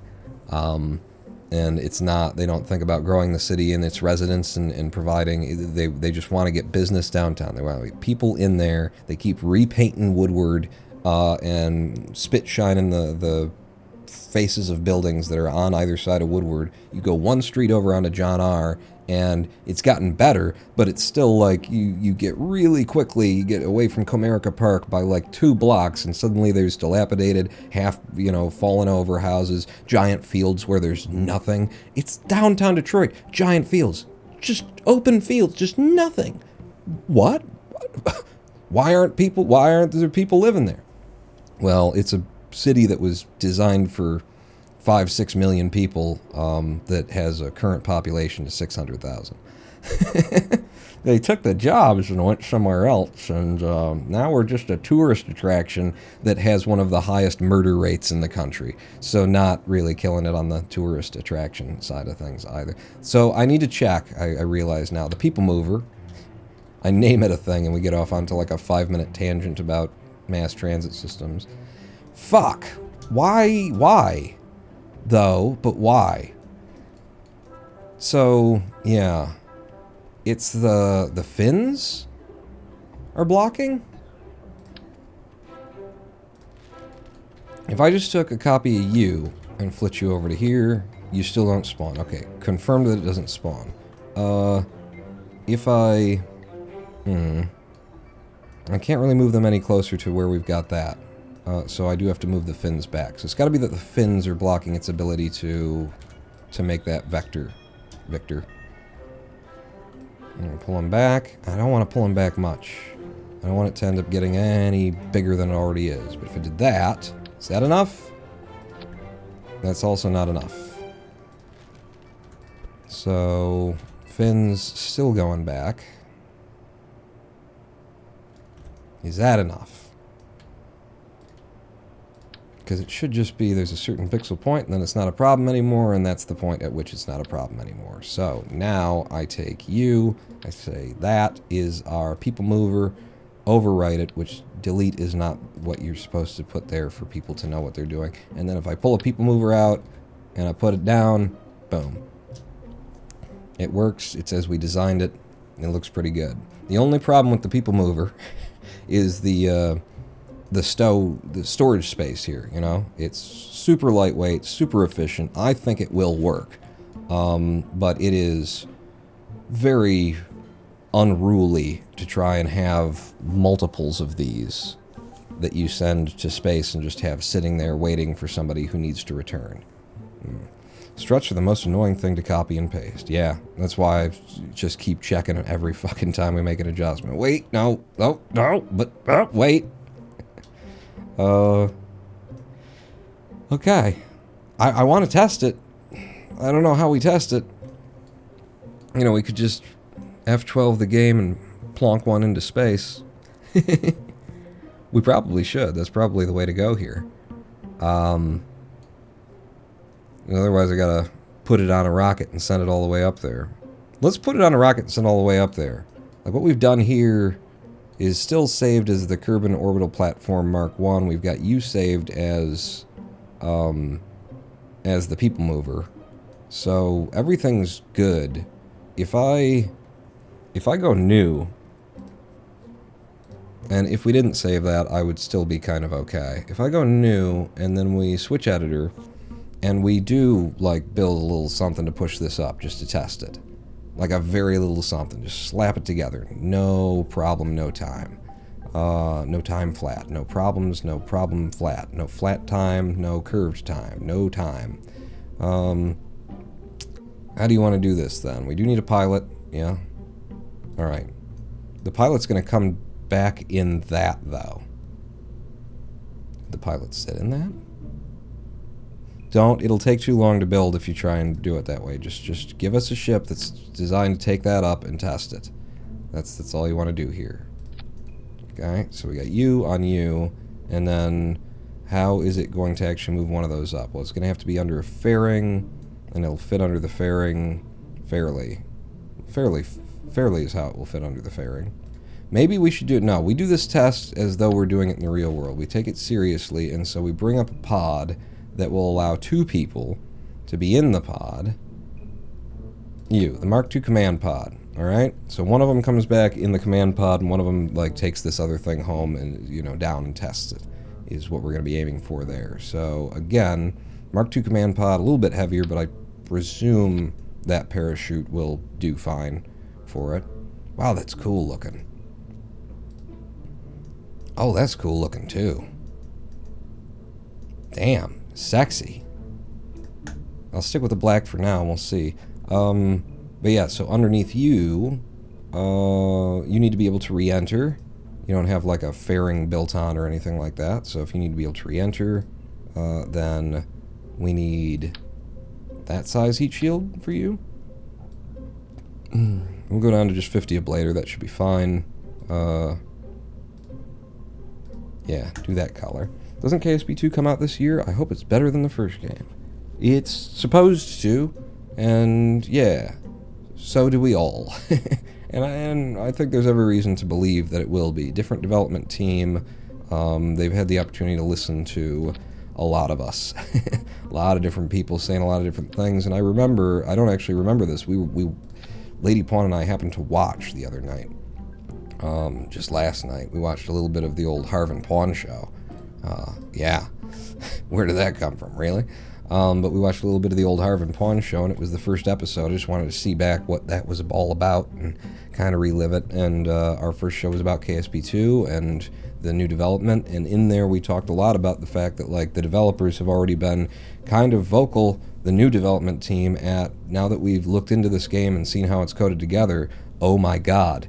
I mean, my favorite thing is still, right now, my favorite thing to, mention, to bring up in polite company, is that when you go into mission control and you look at the missions that you've completed, they're alphabetizing.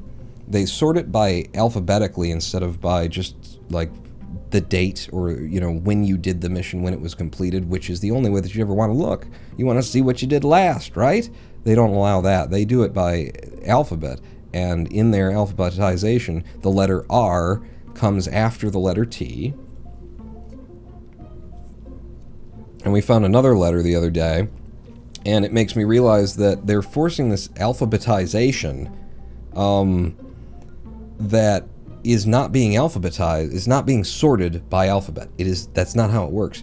It's being sorted based on, like, ID number of the type of the contract, and then they manually made the ID numbers of each contract type. This is my assumption. They made the ID numbers in an alphabetical order, and then they continued developing, and they came up with new missions and new DLC, and now there wasn't a space between ID number 7 and ID number 8, so now the letter R for repair missions has to be at the end because it's got to have ID number 11 because there's no room. That's how they get there. They forced, and it's just so extra stupid and ridiculous, because if they wouldn't have sorted it at all, they could have just stored in the config file each thing as you complete it. No sorting is necessary because the way that people will want to be able to look at their missions is in chronological order.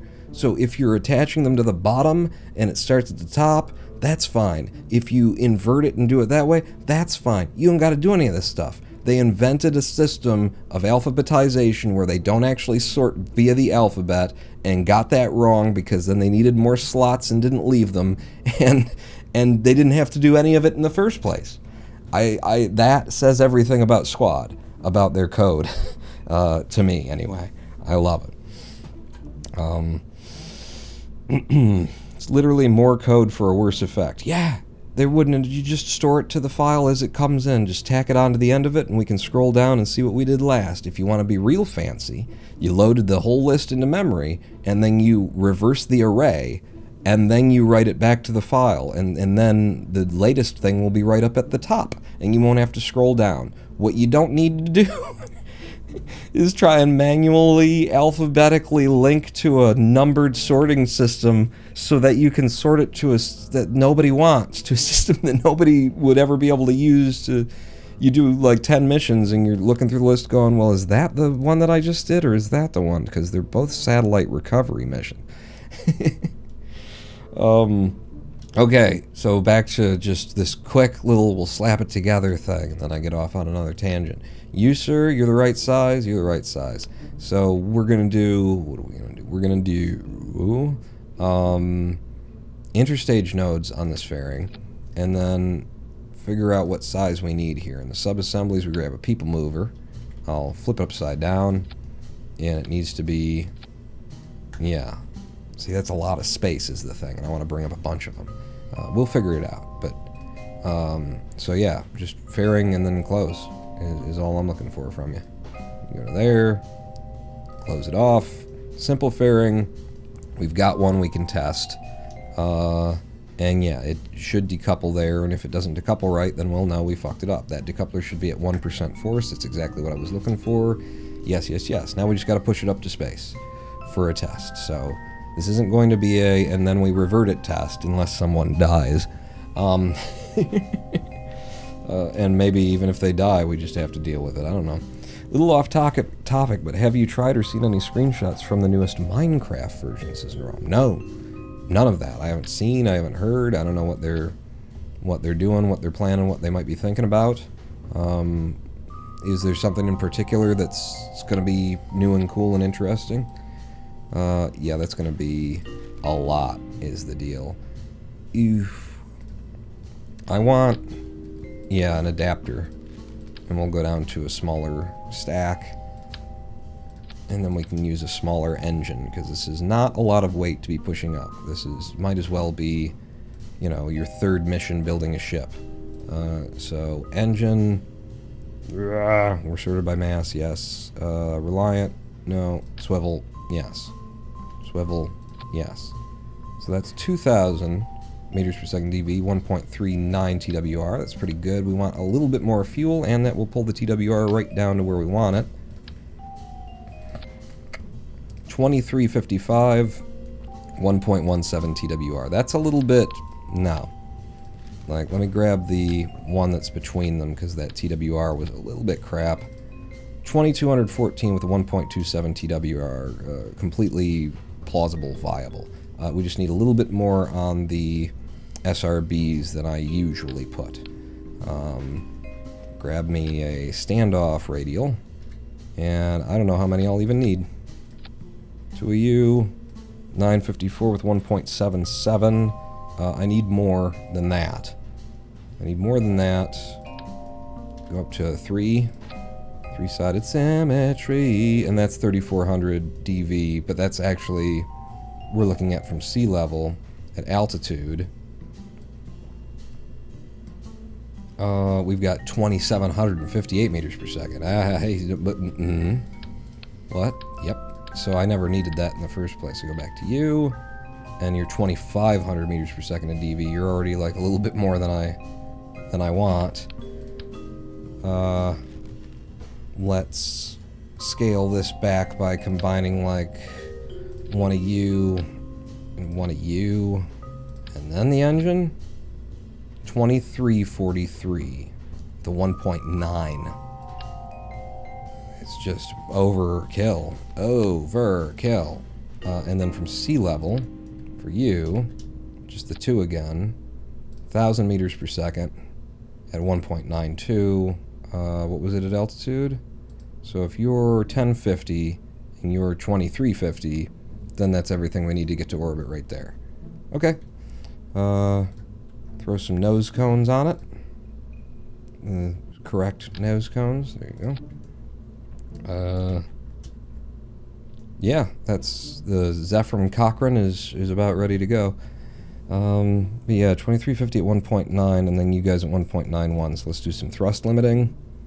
I want like a 1.3 off the pad. 0.24. 1.29, and maybe I run the liquid fuel a little alongside it for extra vectoring. And then we switch over, and you're going to be like incredibly powerful. That engine is going to be overkill. Maybe I add some fins at the bottom just to be safe. Also, you need these pulled down a little bit so they won't clap together and rip your engine off. Might as well push this up. Whoa! Just to there, I guess. Yeah, that's fine. They don't really even need to be the standoff guys, but I've already made it that way, so I'll leave it. I might even, just to make sure this goes correctly first time, put a strut betwixt these two.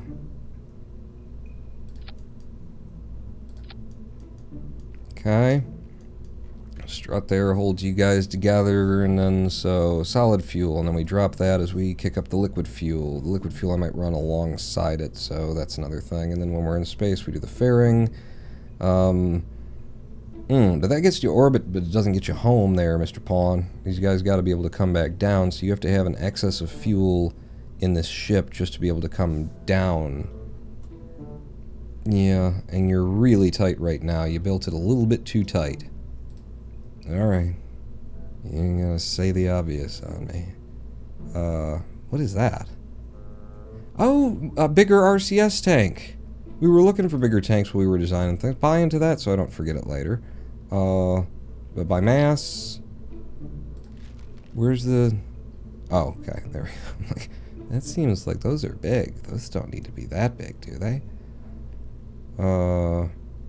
Just a tiny, a wee babby amount of a little bit more fuel. Put a fucking Oscar on there. You know what I'm looking for. I'm not trying to reinvent the goddamn wheel. Is it you? No. Where's the little... You? Jesus Christ. I hate this fucking game for its sorting.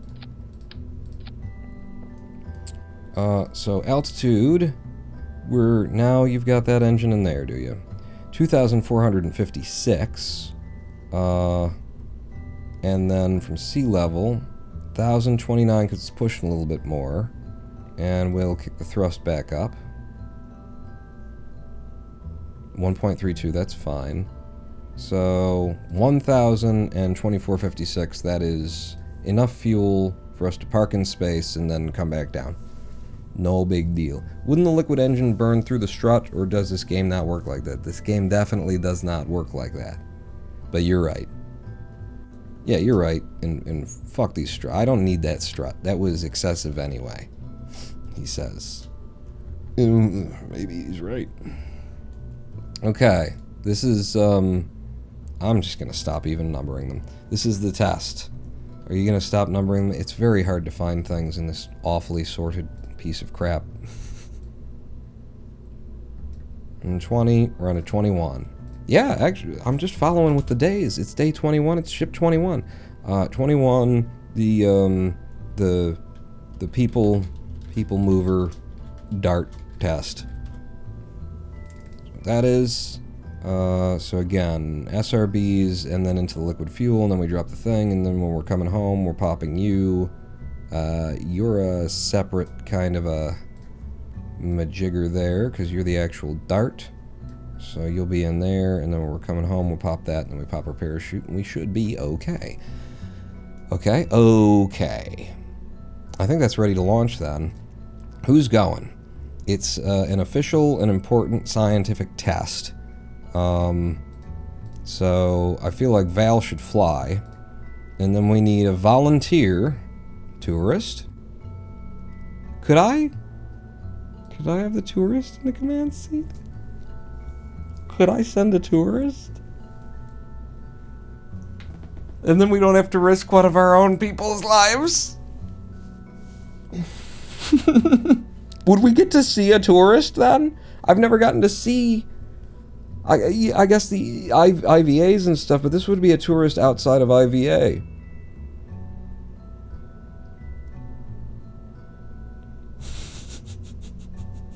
Hell yeah, this is Giga 8i. Alright, we're doing it. You know what? For scientific purposes, I think Ronbert needs to be there just to observe.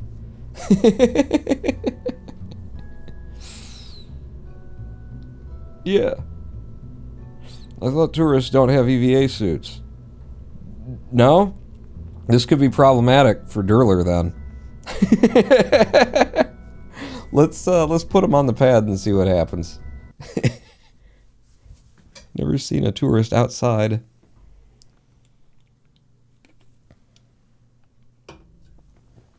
Outside a ship's IVA. He's named fucking Durler. Can tourist pilot? Does the return module have a drone? Oh, that's right. We will need a pilot. Let's at least see what a tourist looks like outside. I'm sure it just looks like a Kerbal, but... Durler's got an EVA suit. And his head is definitely embedded. Is it? It looks like it very much is. I can't really tell. Can I focus... aim the camera there, maybe. And then I zoom in. And aim camera at him. And then I zoom out. Yeah, need a little bit more headspace on it. So test 1. Headspace. But you're right, Durler won't be able to pilot it, and it does need to be piloted to be used, so yeah. It doesn't need electricity or anything? No, it shouldn't. This is what the test is going for. So yeah, no. Sorry, Durler. Damn it, that would have been fun. Revert to the VAB.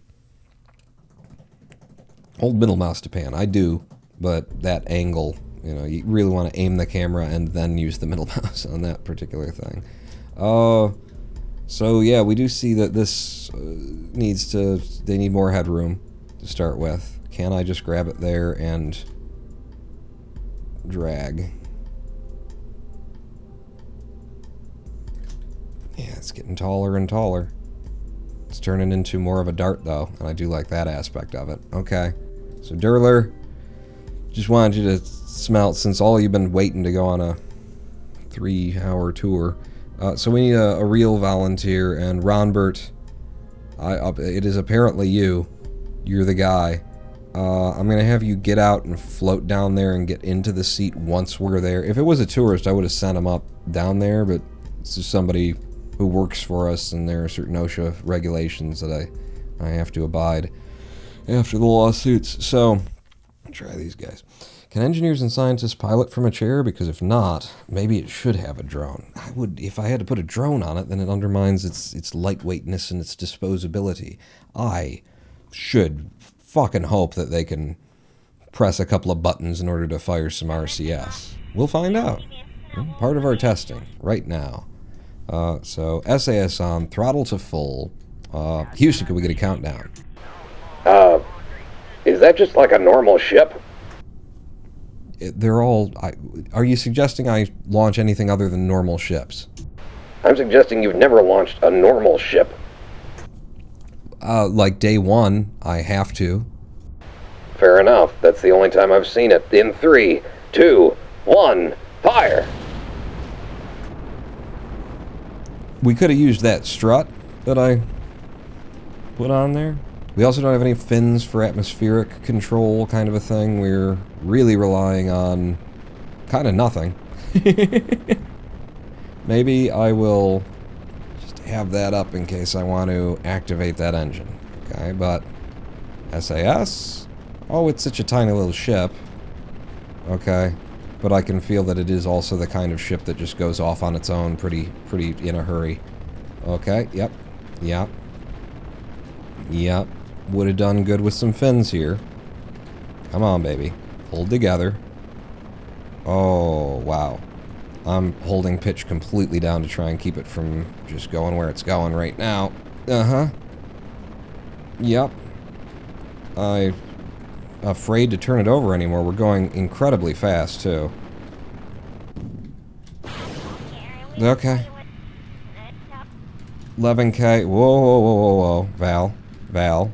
It's up to you now. We're all counting on you, Val. Yeah, we went real fast, real early, and we're going very much straight up. If I can't get this turned over and pull it back and salvage it. Okay, we're fine now. I think. Controls like your most well-engineered brick, Paul. Yes. My bricks are the best bricks. Everybody knows. Yeah, we're saving this fine. 50K at the app. We're 20 kilometers behind our app WAPs because we went up so hard and so fast, but this is A-okay. It just means that we don't have to fight the atmosphere after the start of launch. Wow, the camera really bobs around these days, doesn't it? Alright, I don't need you. You can go away.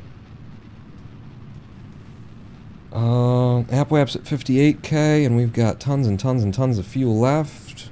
Periapsis is coming down in a reasonable hurry. Yeah. Big Pricks, Big Bricks, both on the Road and Pawn channel, live.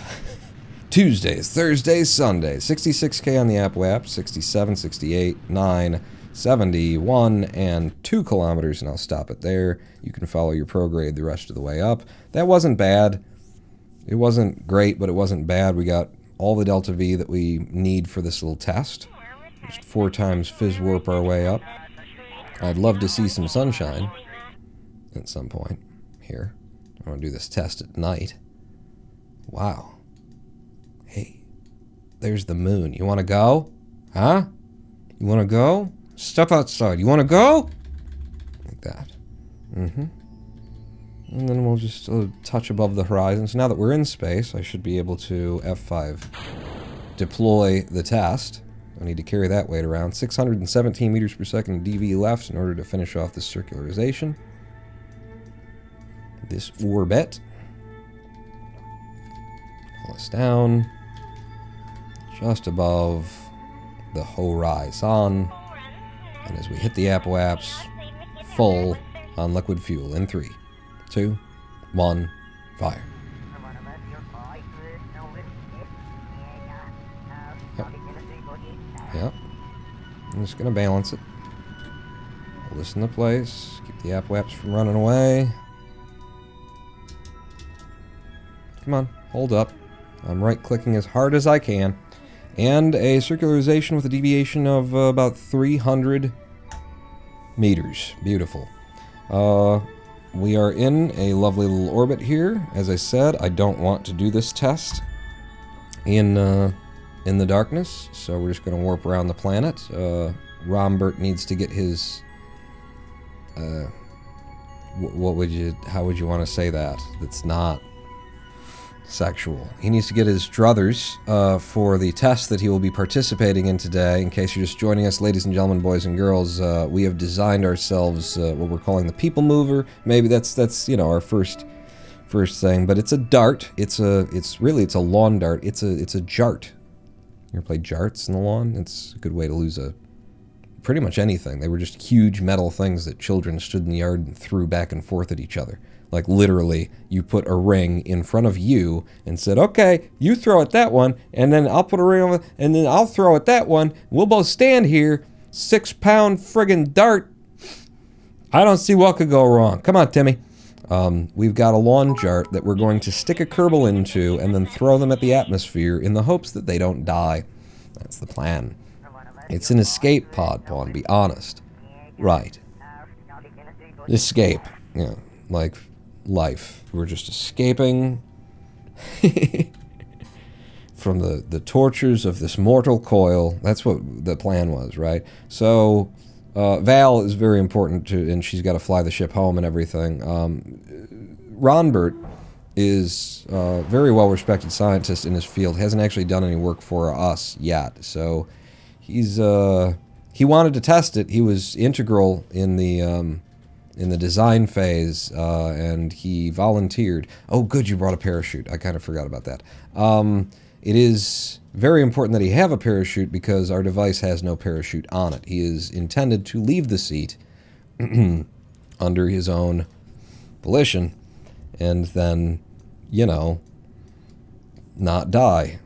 That would be the intent, anyway. So we're about to find out whether or not a scientist can pilot this craft from a bike seat. I'm not sure. I don't recall the game ever having a problem with that before, but they changed things. Does Ronbert have a mustache? He absolutely does. Very distinguished mustache. It's a very, what's his name? Mr. Baseball. You know, and he was, like, he dated one of the girls on Friends. Weird to see people who are usually Hollywood actors suddenly show up on television the way that he did, but then he was there. You know who I'm talking about. No, not Burt Reynolds. God damn it. Nobody said Burt Reynolds, but I'm describing somebody with a mustache. I knew you were trying to go there. I guess it's time for the test. Ronbert, it's now or never, or, you know, later is the other way this will go. F5, I believe if I just hit space, Ronbert should be free now. Is he? No nearby objects to focus. Hit spacebar again? I'm going to manually deploy this because that didn't seem to happen. Decouple. There we go. Ronbert. Okay, that's fine. So this is an entirely RCS-powered craft.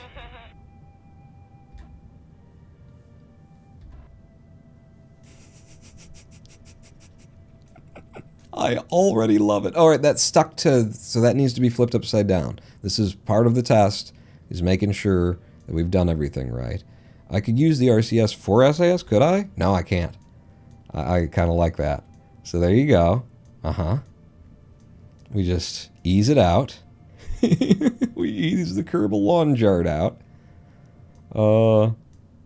And then once we've got, like, retrograde to Kerbin, I'll just stop our rotation.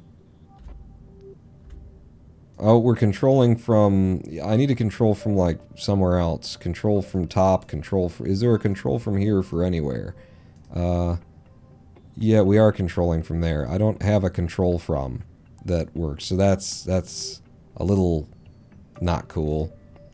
Yeah, I'm not allowed to any of the things do. Right. That's fine. I'll just have to completely... Oh, yep. But you... No. Yeah, right. That's, I keep pressing the button like that's the one, but it's not. There we go. There we go. Yeah, it would be nice if I could get a part on here that, that would allow me to control from a different direction. Monoprop tank? Nope. Alright. I'm just going to use Time Warp to stabilize there. And we've got 7.35 mono, and we're going to start burning it, which I believe is just forward. It's just I because of the way that he's positioned there. So, yep. Shit. I'm a pretty good pilot. I can figure these things out on the fly. What's our periaps? Okay, that's a pretty deep dive, but it's a very lightweight craft, so fuck it. Our first test is going to be just go down in a hurry. Okay. Now I'm going to need you to, you know, face in the opposite direction.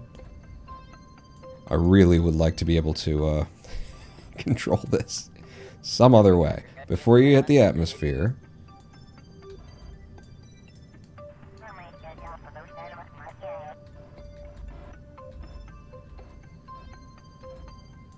Okay, H, N, and H. That's pretty good, right? Alright. It's pretty damn stable, and we'll hit the atmosphere, and it will give us the drag that should hold us down. Step 1, actually had enough fuel to deorbit. Check. Yeah. We could reduce that by half, and we'd be fine. Yeah, it would be no problem to go into to do that in halves. Let's time warp until we hit some Atmo. Alright, we're hitting Atmo now. RCS off. We just want to flop in the breeze. And then eventually we want this guy to get out of the chair and pop his parachute. So that's things that needs to happen. Depends how high any particular craft gets. Well, this would be designed specifically to just be... a drop pod system for our Kerbal platform there. I don't like that you're... I mean, I'm not going to lay hands on it unless it looks like it's getting well out of control. Ronbert, 67.5 kilometers. Can't he deploy his parachute in the chair? Can he? Deploy chute? He can. Maybe we can bring the whole thing down with a Kerbal's parachute. We'll give that a try. We'll definitely snap his neck, but, you know, if the corpse comes back, we'll consider it a success. At 66 kilometers, how you doing in there, Ronbert?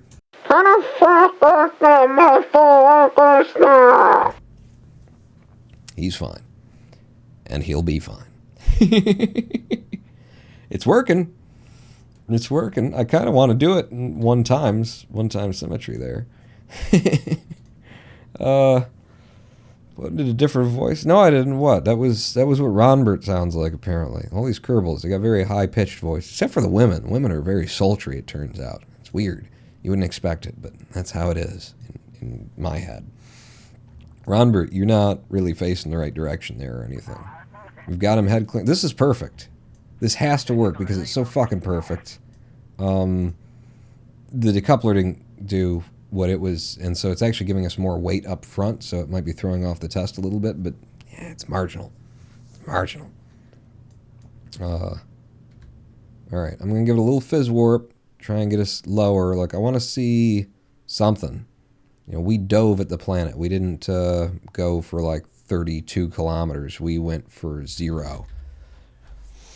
I remember them adding the ability to deploy the parachute in the chair because people wanted to make paramotors. Oh, yeah, yeah. I've definitely seen and thought about that. Aha! She's starting to heat up, that decoupler.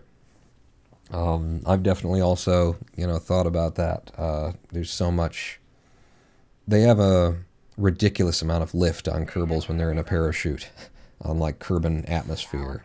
And I was thinking actually the parachutes, if they're still broken the way that they were, that they create like a ridiculous amount of lift and drag off of, not the parachutes, the flags.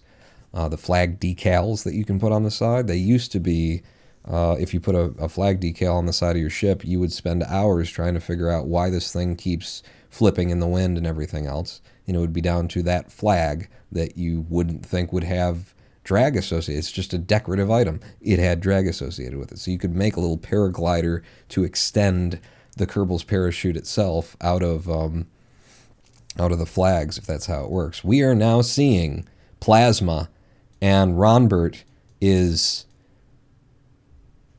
joyous, smoking a cigarette, enjoying himself. This is great so far. So far, we're looking good. 46 kilometers, 1,880 meters per second. You've just turned Ronbert. How do you feel? I'm going to Disneyland. I think he's going to Disneyland, is what he said. I'm not sure. It'd be probably a good idea to come down over water, Ronbert. I think you've picked a decent place there. It's weird to look at a Kerbal descending from that side, isn't it? 'Cause it seems like you're going in the wrong direction around the planet. But yeah, Ronbert is now encompassed in a cone of flames, lapping at his spacesuit. 1,600 meters per second. He's fine. The friggin' thing is fine. The ablator has gone through about 3.5, a little bit over 3.5 of its ablate. So we could reduce the weight of this even more. But the more that we do, the more difficulty we're going to have, keeping it into the wind. I mean, the fins are going to do that for us. But it does help to have some weight at the nose of the thing. We might consider that. We only went through, less than 4 ablator. So if I could modify those values directly and say just put 5 ablator on there, we would be fine for this kind of a descent. And we are through the dangerous bit. The plasma is away. Ronbert is alive and well, ready to tell the story another day. To his kids, can't. Yeah. I mean, I could do things right now. I don't need to do anything. Let's fizz warp down to a height where it makes sense to test the Kerbal parachute deployment while still in chair aspect and see what kind of speeds we're at. So here are the various things that could happen here. I'm going to F5 because there's a lot of tests we can do. Number 1, you deploy your chute at 11K. I know it's really high, but I want time to do other things. We'll do it at 10. 10K. Alright, well, it's just enabled, and it's not actually deployed because we're still too high, apparently. Okay. Am I warping? At 5K it should deploy then, if I recall how this game works. Is that the idea? Can you deploy the heat shield? That's the other thing that I'm intending to do. I just want to see. His parachute is still not out. Is it 3K? Because I wanted to see, how this... what weight.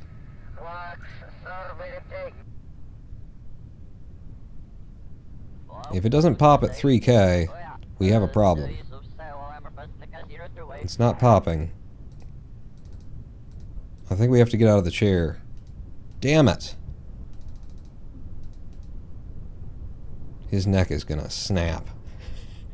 I think we might have to get out of the chair. Shoot, I'm gonna wait until 1K. He is still... Deploy chute. No. Leave seat. Deploy when safe. Deploy immediate. What is... Oh, it was that he had RCS on.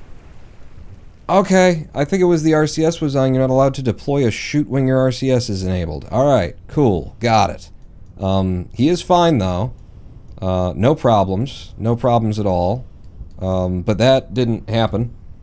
if I recall correctly, what was happening was 10K. He was at 10K. Yeah, he was approaching 10K. RCS was off. Damn it. And then I said deploy shoot. And it didn't happen. And I turned RCS on and off. And then I said deploy shoot immediate. And I double clicked again. And it still won't do it. So he has to be out of the chair and his RCS has to be off. That sucks. In a number of different ways, that sucks. The other thing that I did want to test was we jettisoned the heat shield. Whoa! Okay. Are you cool? You look cool. You cool? And his SAS and RCS are both immediately on when he leaves the chair, and then you can't pop it. Like, the RCS wasn't on in the ship, and then they turned SAS and RCS on as soon as he left. This is stupid. Alright, at 3K.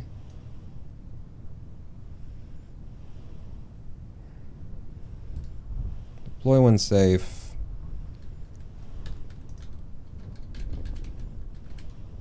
There we go. Damn.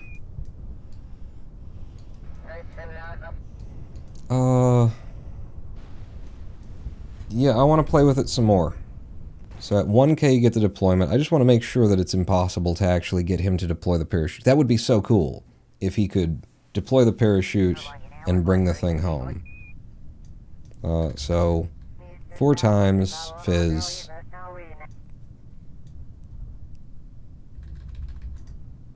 Deploy mode, immediate.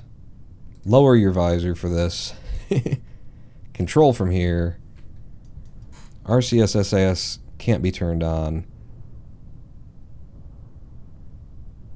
Deploy shoot now. No. So it's not, yeah, it would deploy if it could. RCS on, RCS off. Raise the visor. Is the reason it won't work because he had his RCS when he got in the chair? It might be. It absolutely could be. This game, though. This game. This life has taken its toll.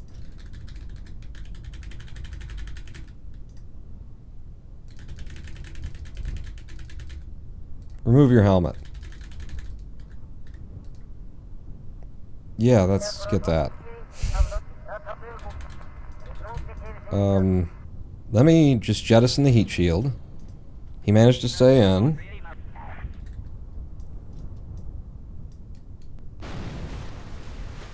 Is he alive?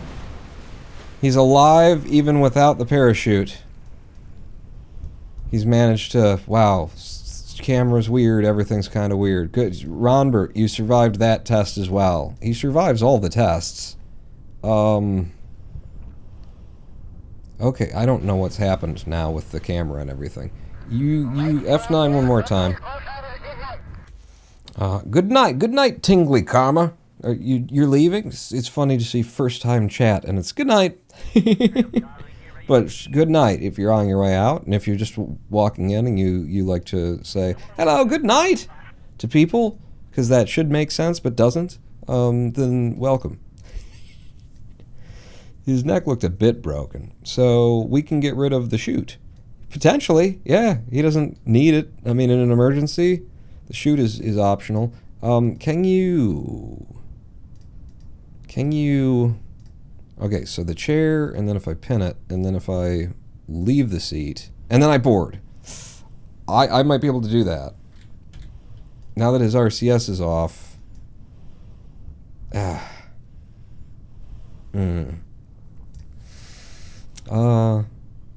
Good night, Ezebias.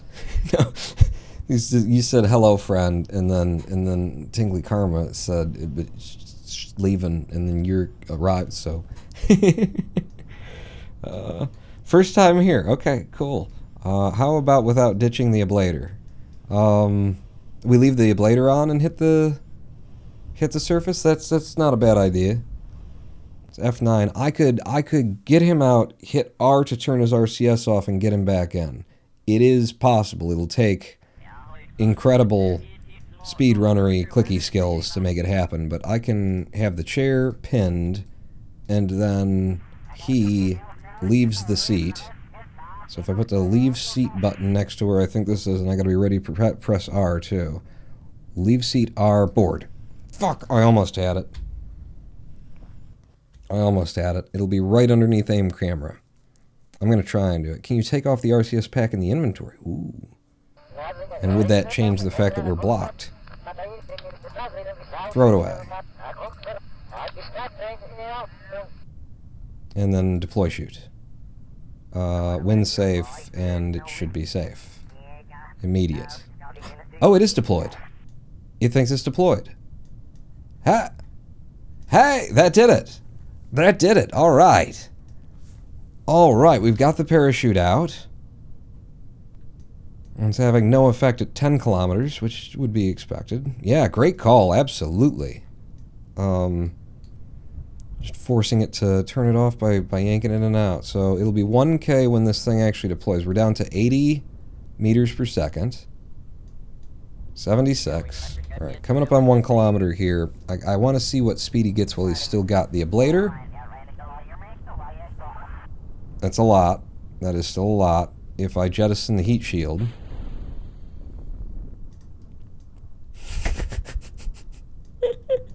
This doesn't seem like something the game wants to be happening. But we're able to save we get the money back on this chair. I just need to R.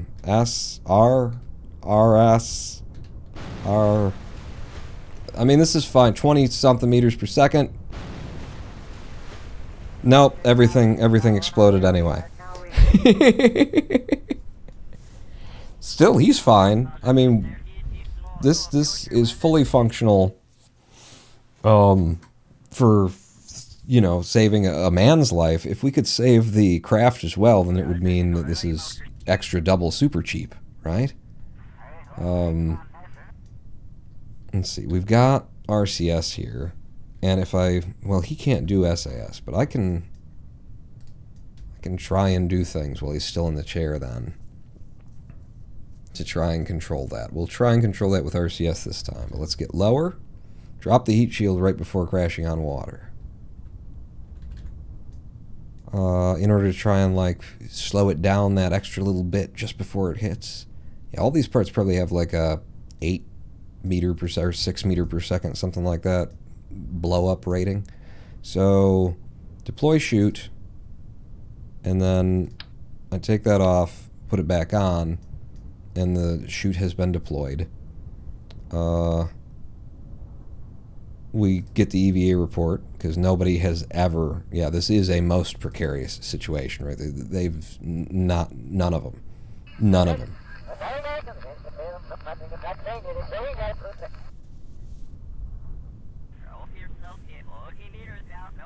Like, with the RCS, so that makes us go down more. So it's going to be H. H to go forward. I'll try and create horizontal speed now that we've got an open parachute. That's not happening. So I'm going to have to jettison the heat shield. Okay, just stabilize. Stabilize. There we go. There we go. 60 meters per second slams into... It looks like the best thing to do is just jump out. But even if somebody doesn't have a parachute, they can absolutely ride this thing down and survive at like a 60 meter per second impact with the water, is what it's looking like. We've built something, people. We've built something that works. Let's do it the way that it would be done. Okay, last go round. But our people mover lawn jart emergency descent system that has a weight of 0.42 tons, less than half a ton, absolutely works. So at this point, what we would want to do is, since we can't seem to get any of this to... I don't have a downward thrust, do I? No, you don't. Yeah, we can't seem to get any of this to come back with us. When we got to a reasonable height, we would just exit the chair. So let's say at 5K for safety.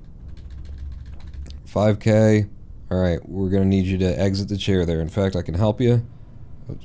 Maybe I can help you. No? Alright. Leave seat. Okay. RCS off. And terminal Kerbal velocity. Yeah, parachuter, no. He seems pretty fine at this point. And he's a happy boy. Wait, why is the parachute just start doing flips? Is that jank? Yeah, I don't... It does seem like it's some weird Kraken forces, would be my guess. Down to 57 meters per second. And the atmosphere that we're falling into is getting more and more dense as we fall. Man, I didn't realize that a Kerbal in free fall got down to just 48 meters per second. Maybe even more. Even slower.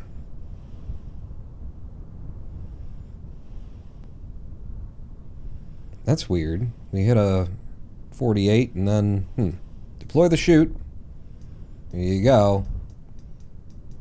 And then we just get on down in the water. Give me chase cam.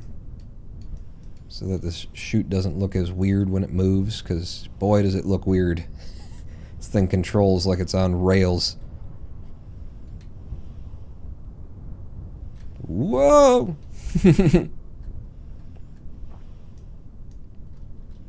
Okay, just dip your toes in the water a little bit. You don't want to hit the water at 30 meters per second horizontal surface speed.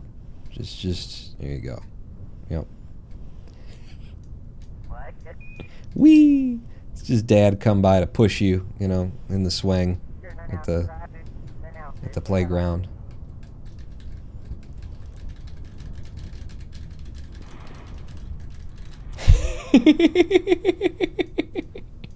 It's one way to do it, just back and forth, back and forth, back and forth. Constantly creating lift and descent. And we got down to like 2 meters per second before it went away. I think the reason I prefer you over other KSP content is you're not Scott Manley doing a bunch of calculations and getting it perfect. But you're not someone building the Eiffel Tower to send to space as a joke. You come up with very solid plans, work out the tweaks, and still have dumb shit happen to you. Yeah, I bring a reasonable amount of dumb shit, I would like to think. But I'm glad that you enjoy. My God, the water...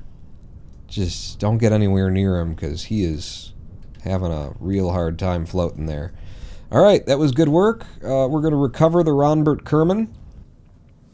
And we still have to bring home the test ship that got him up there. So Val also needs to return. But yeah, I like this. We actually, you know, did it. Not like an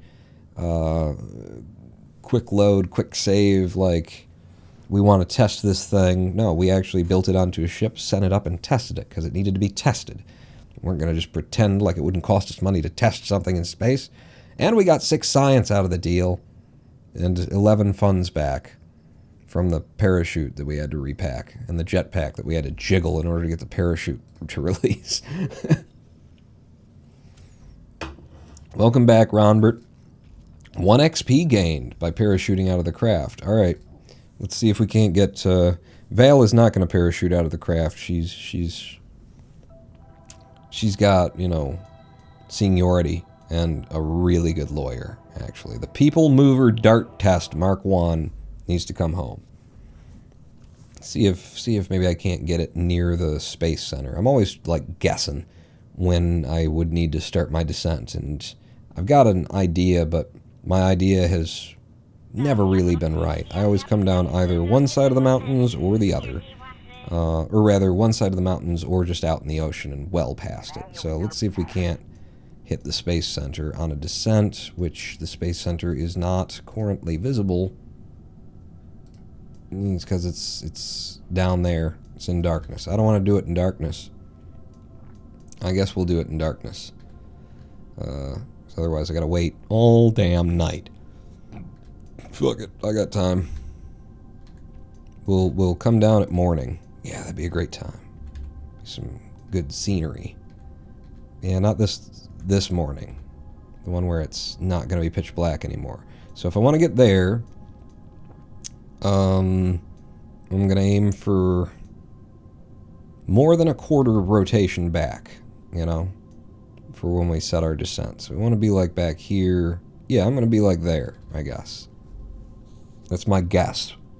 I'm always guessing. I'm never getting it right.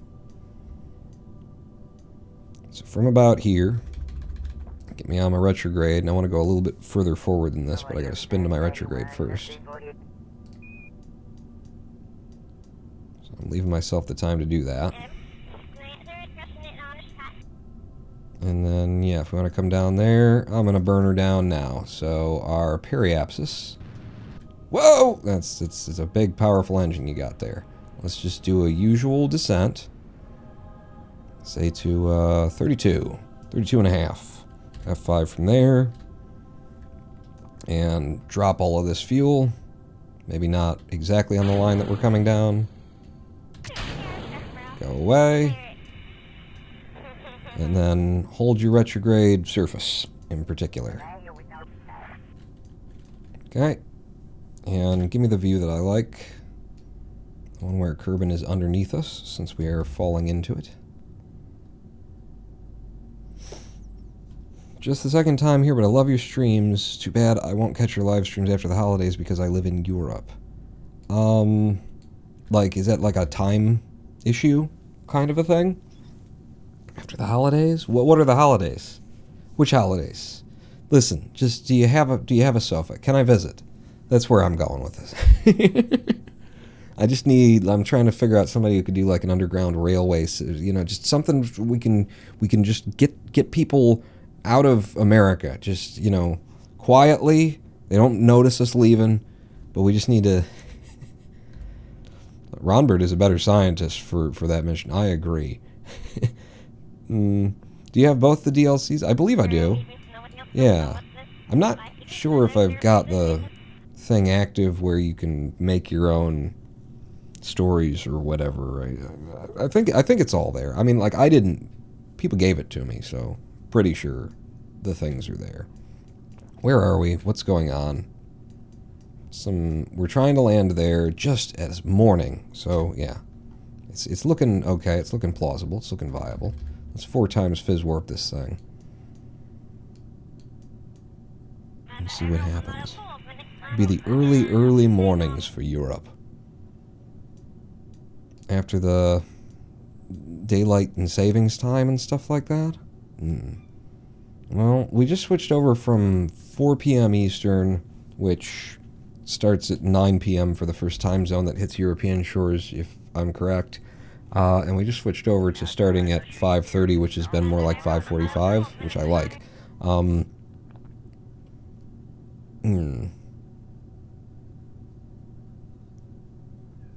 It's entirely possible that I could just go back to 4 o'clock if there are no, if people are missing it, kind of thing.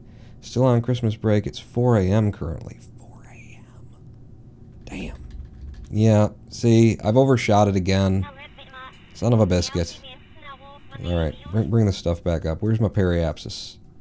Well, I don't have one, and it's fallen quickly, but we're gonna be in the water, probably out there. Little bit late. So maybe I should have gone when I said, I think we're a little early, so I won't go yet, but I've got to get on my retrograde. I should just gone. Getting a better idea over time. Okay, let's go. 4 times fizz, and I'm really hoping that this parachute is enough to pull down the weight of this larger pod, because I don't think I've ever used this larger pod since we started replaying Kerbal here. Or playing this new career mode that we started up. I don't have any recent familiarity with it.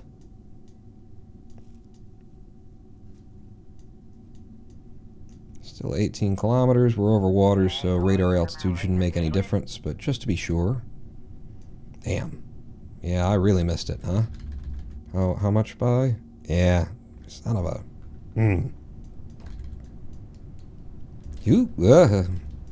Wow. Certainly seems like we're going down in a hurry. Okay, at 3K, popping the parachute.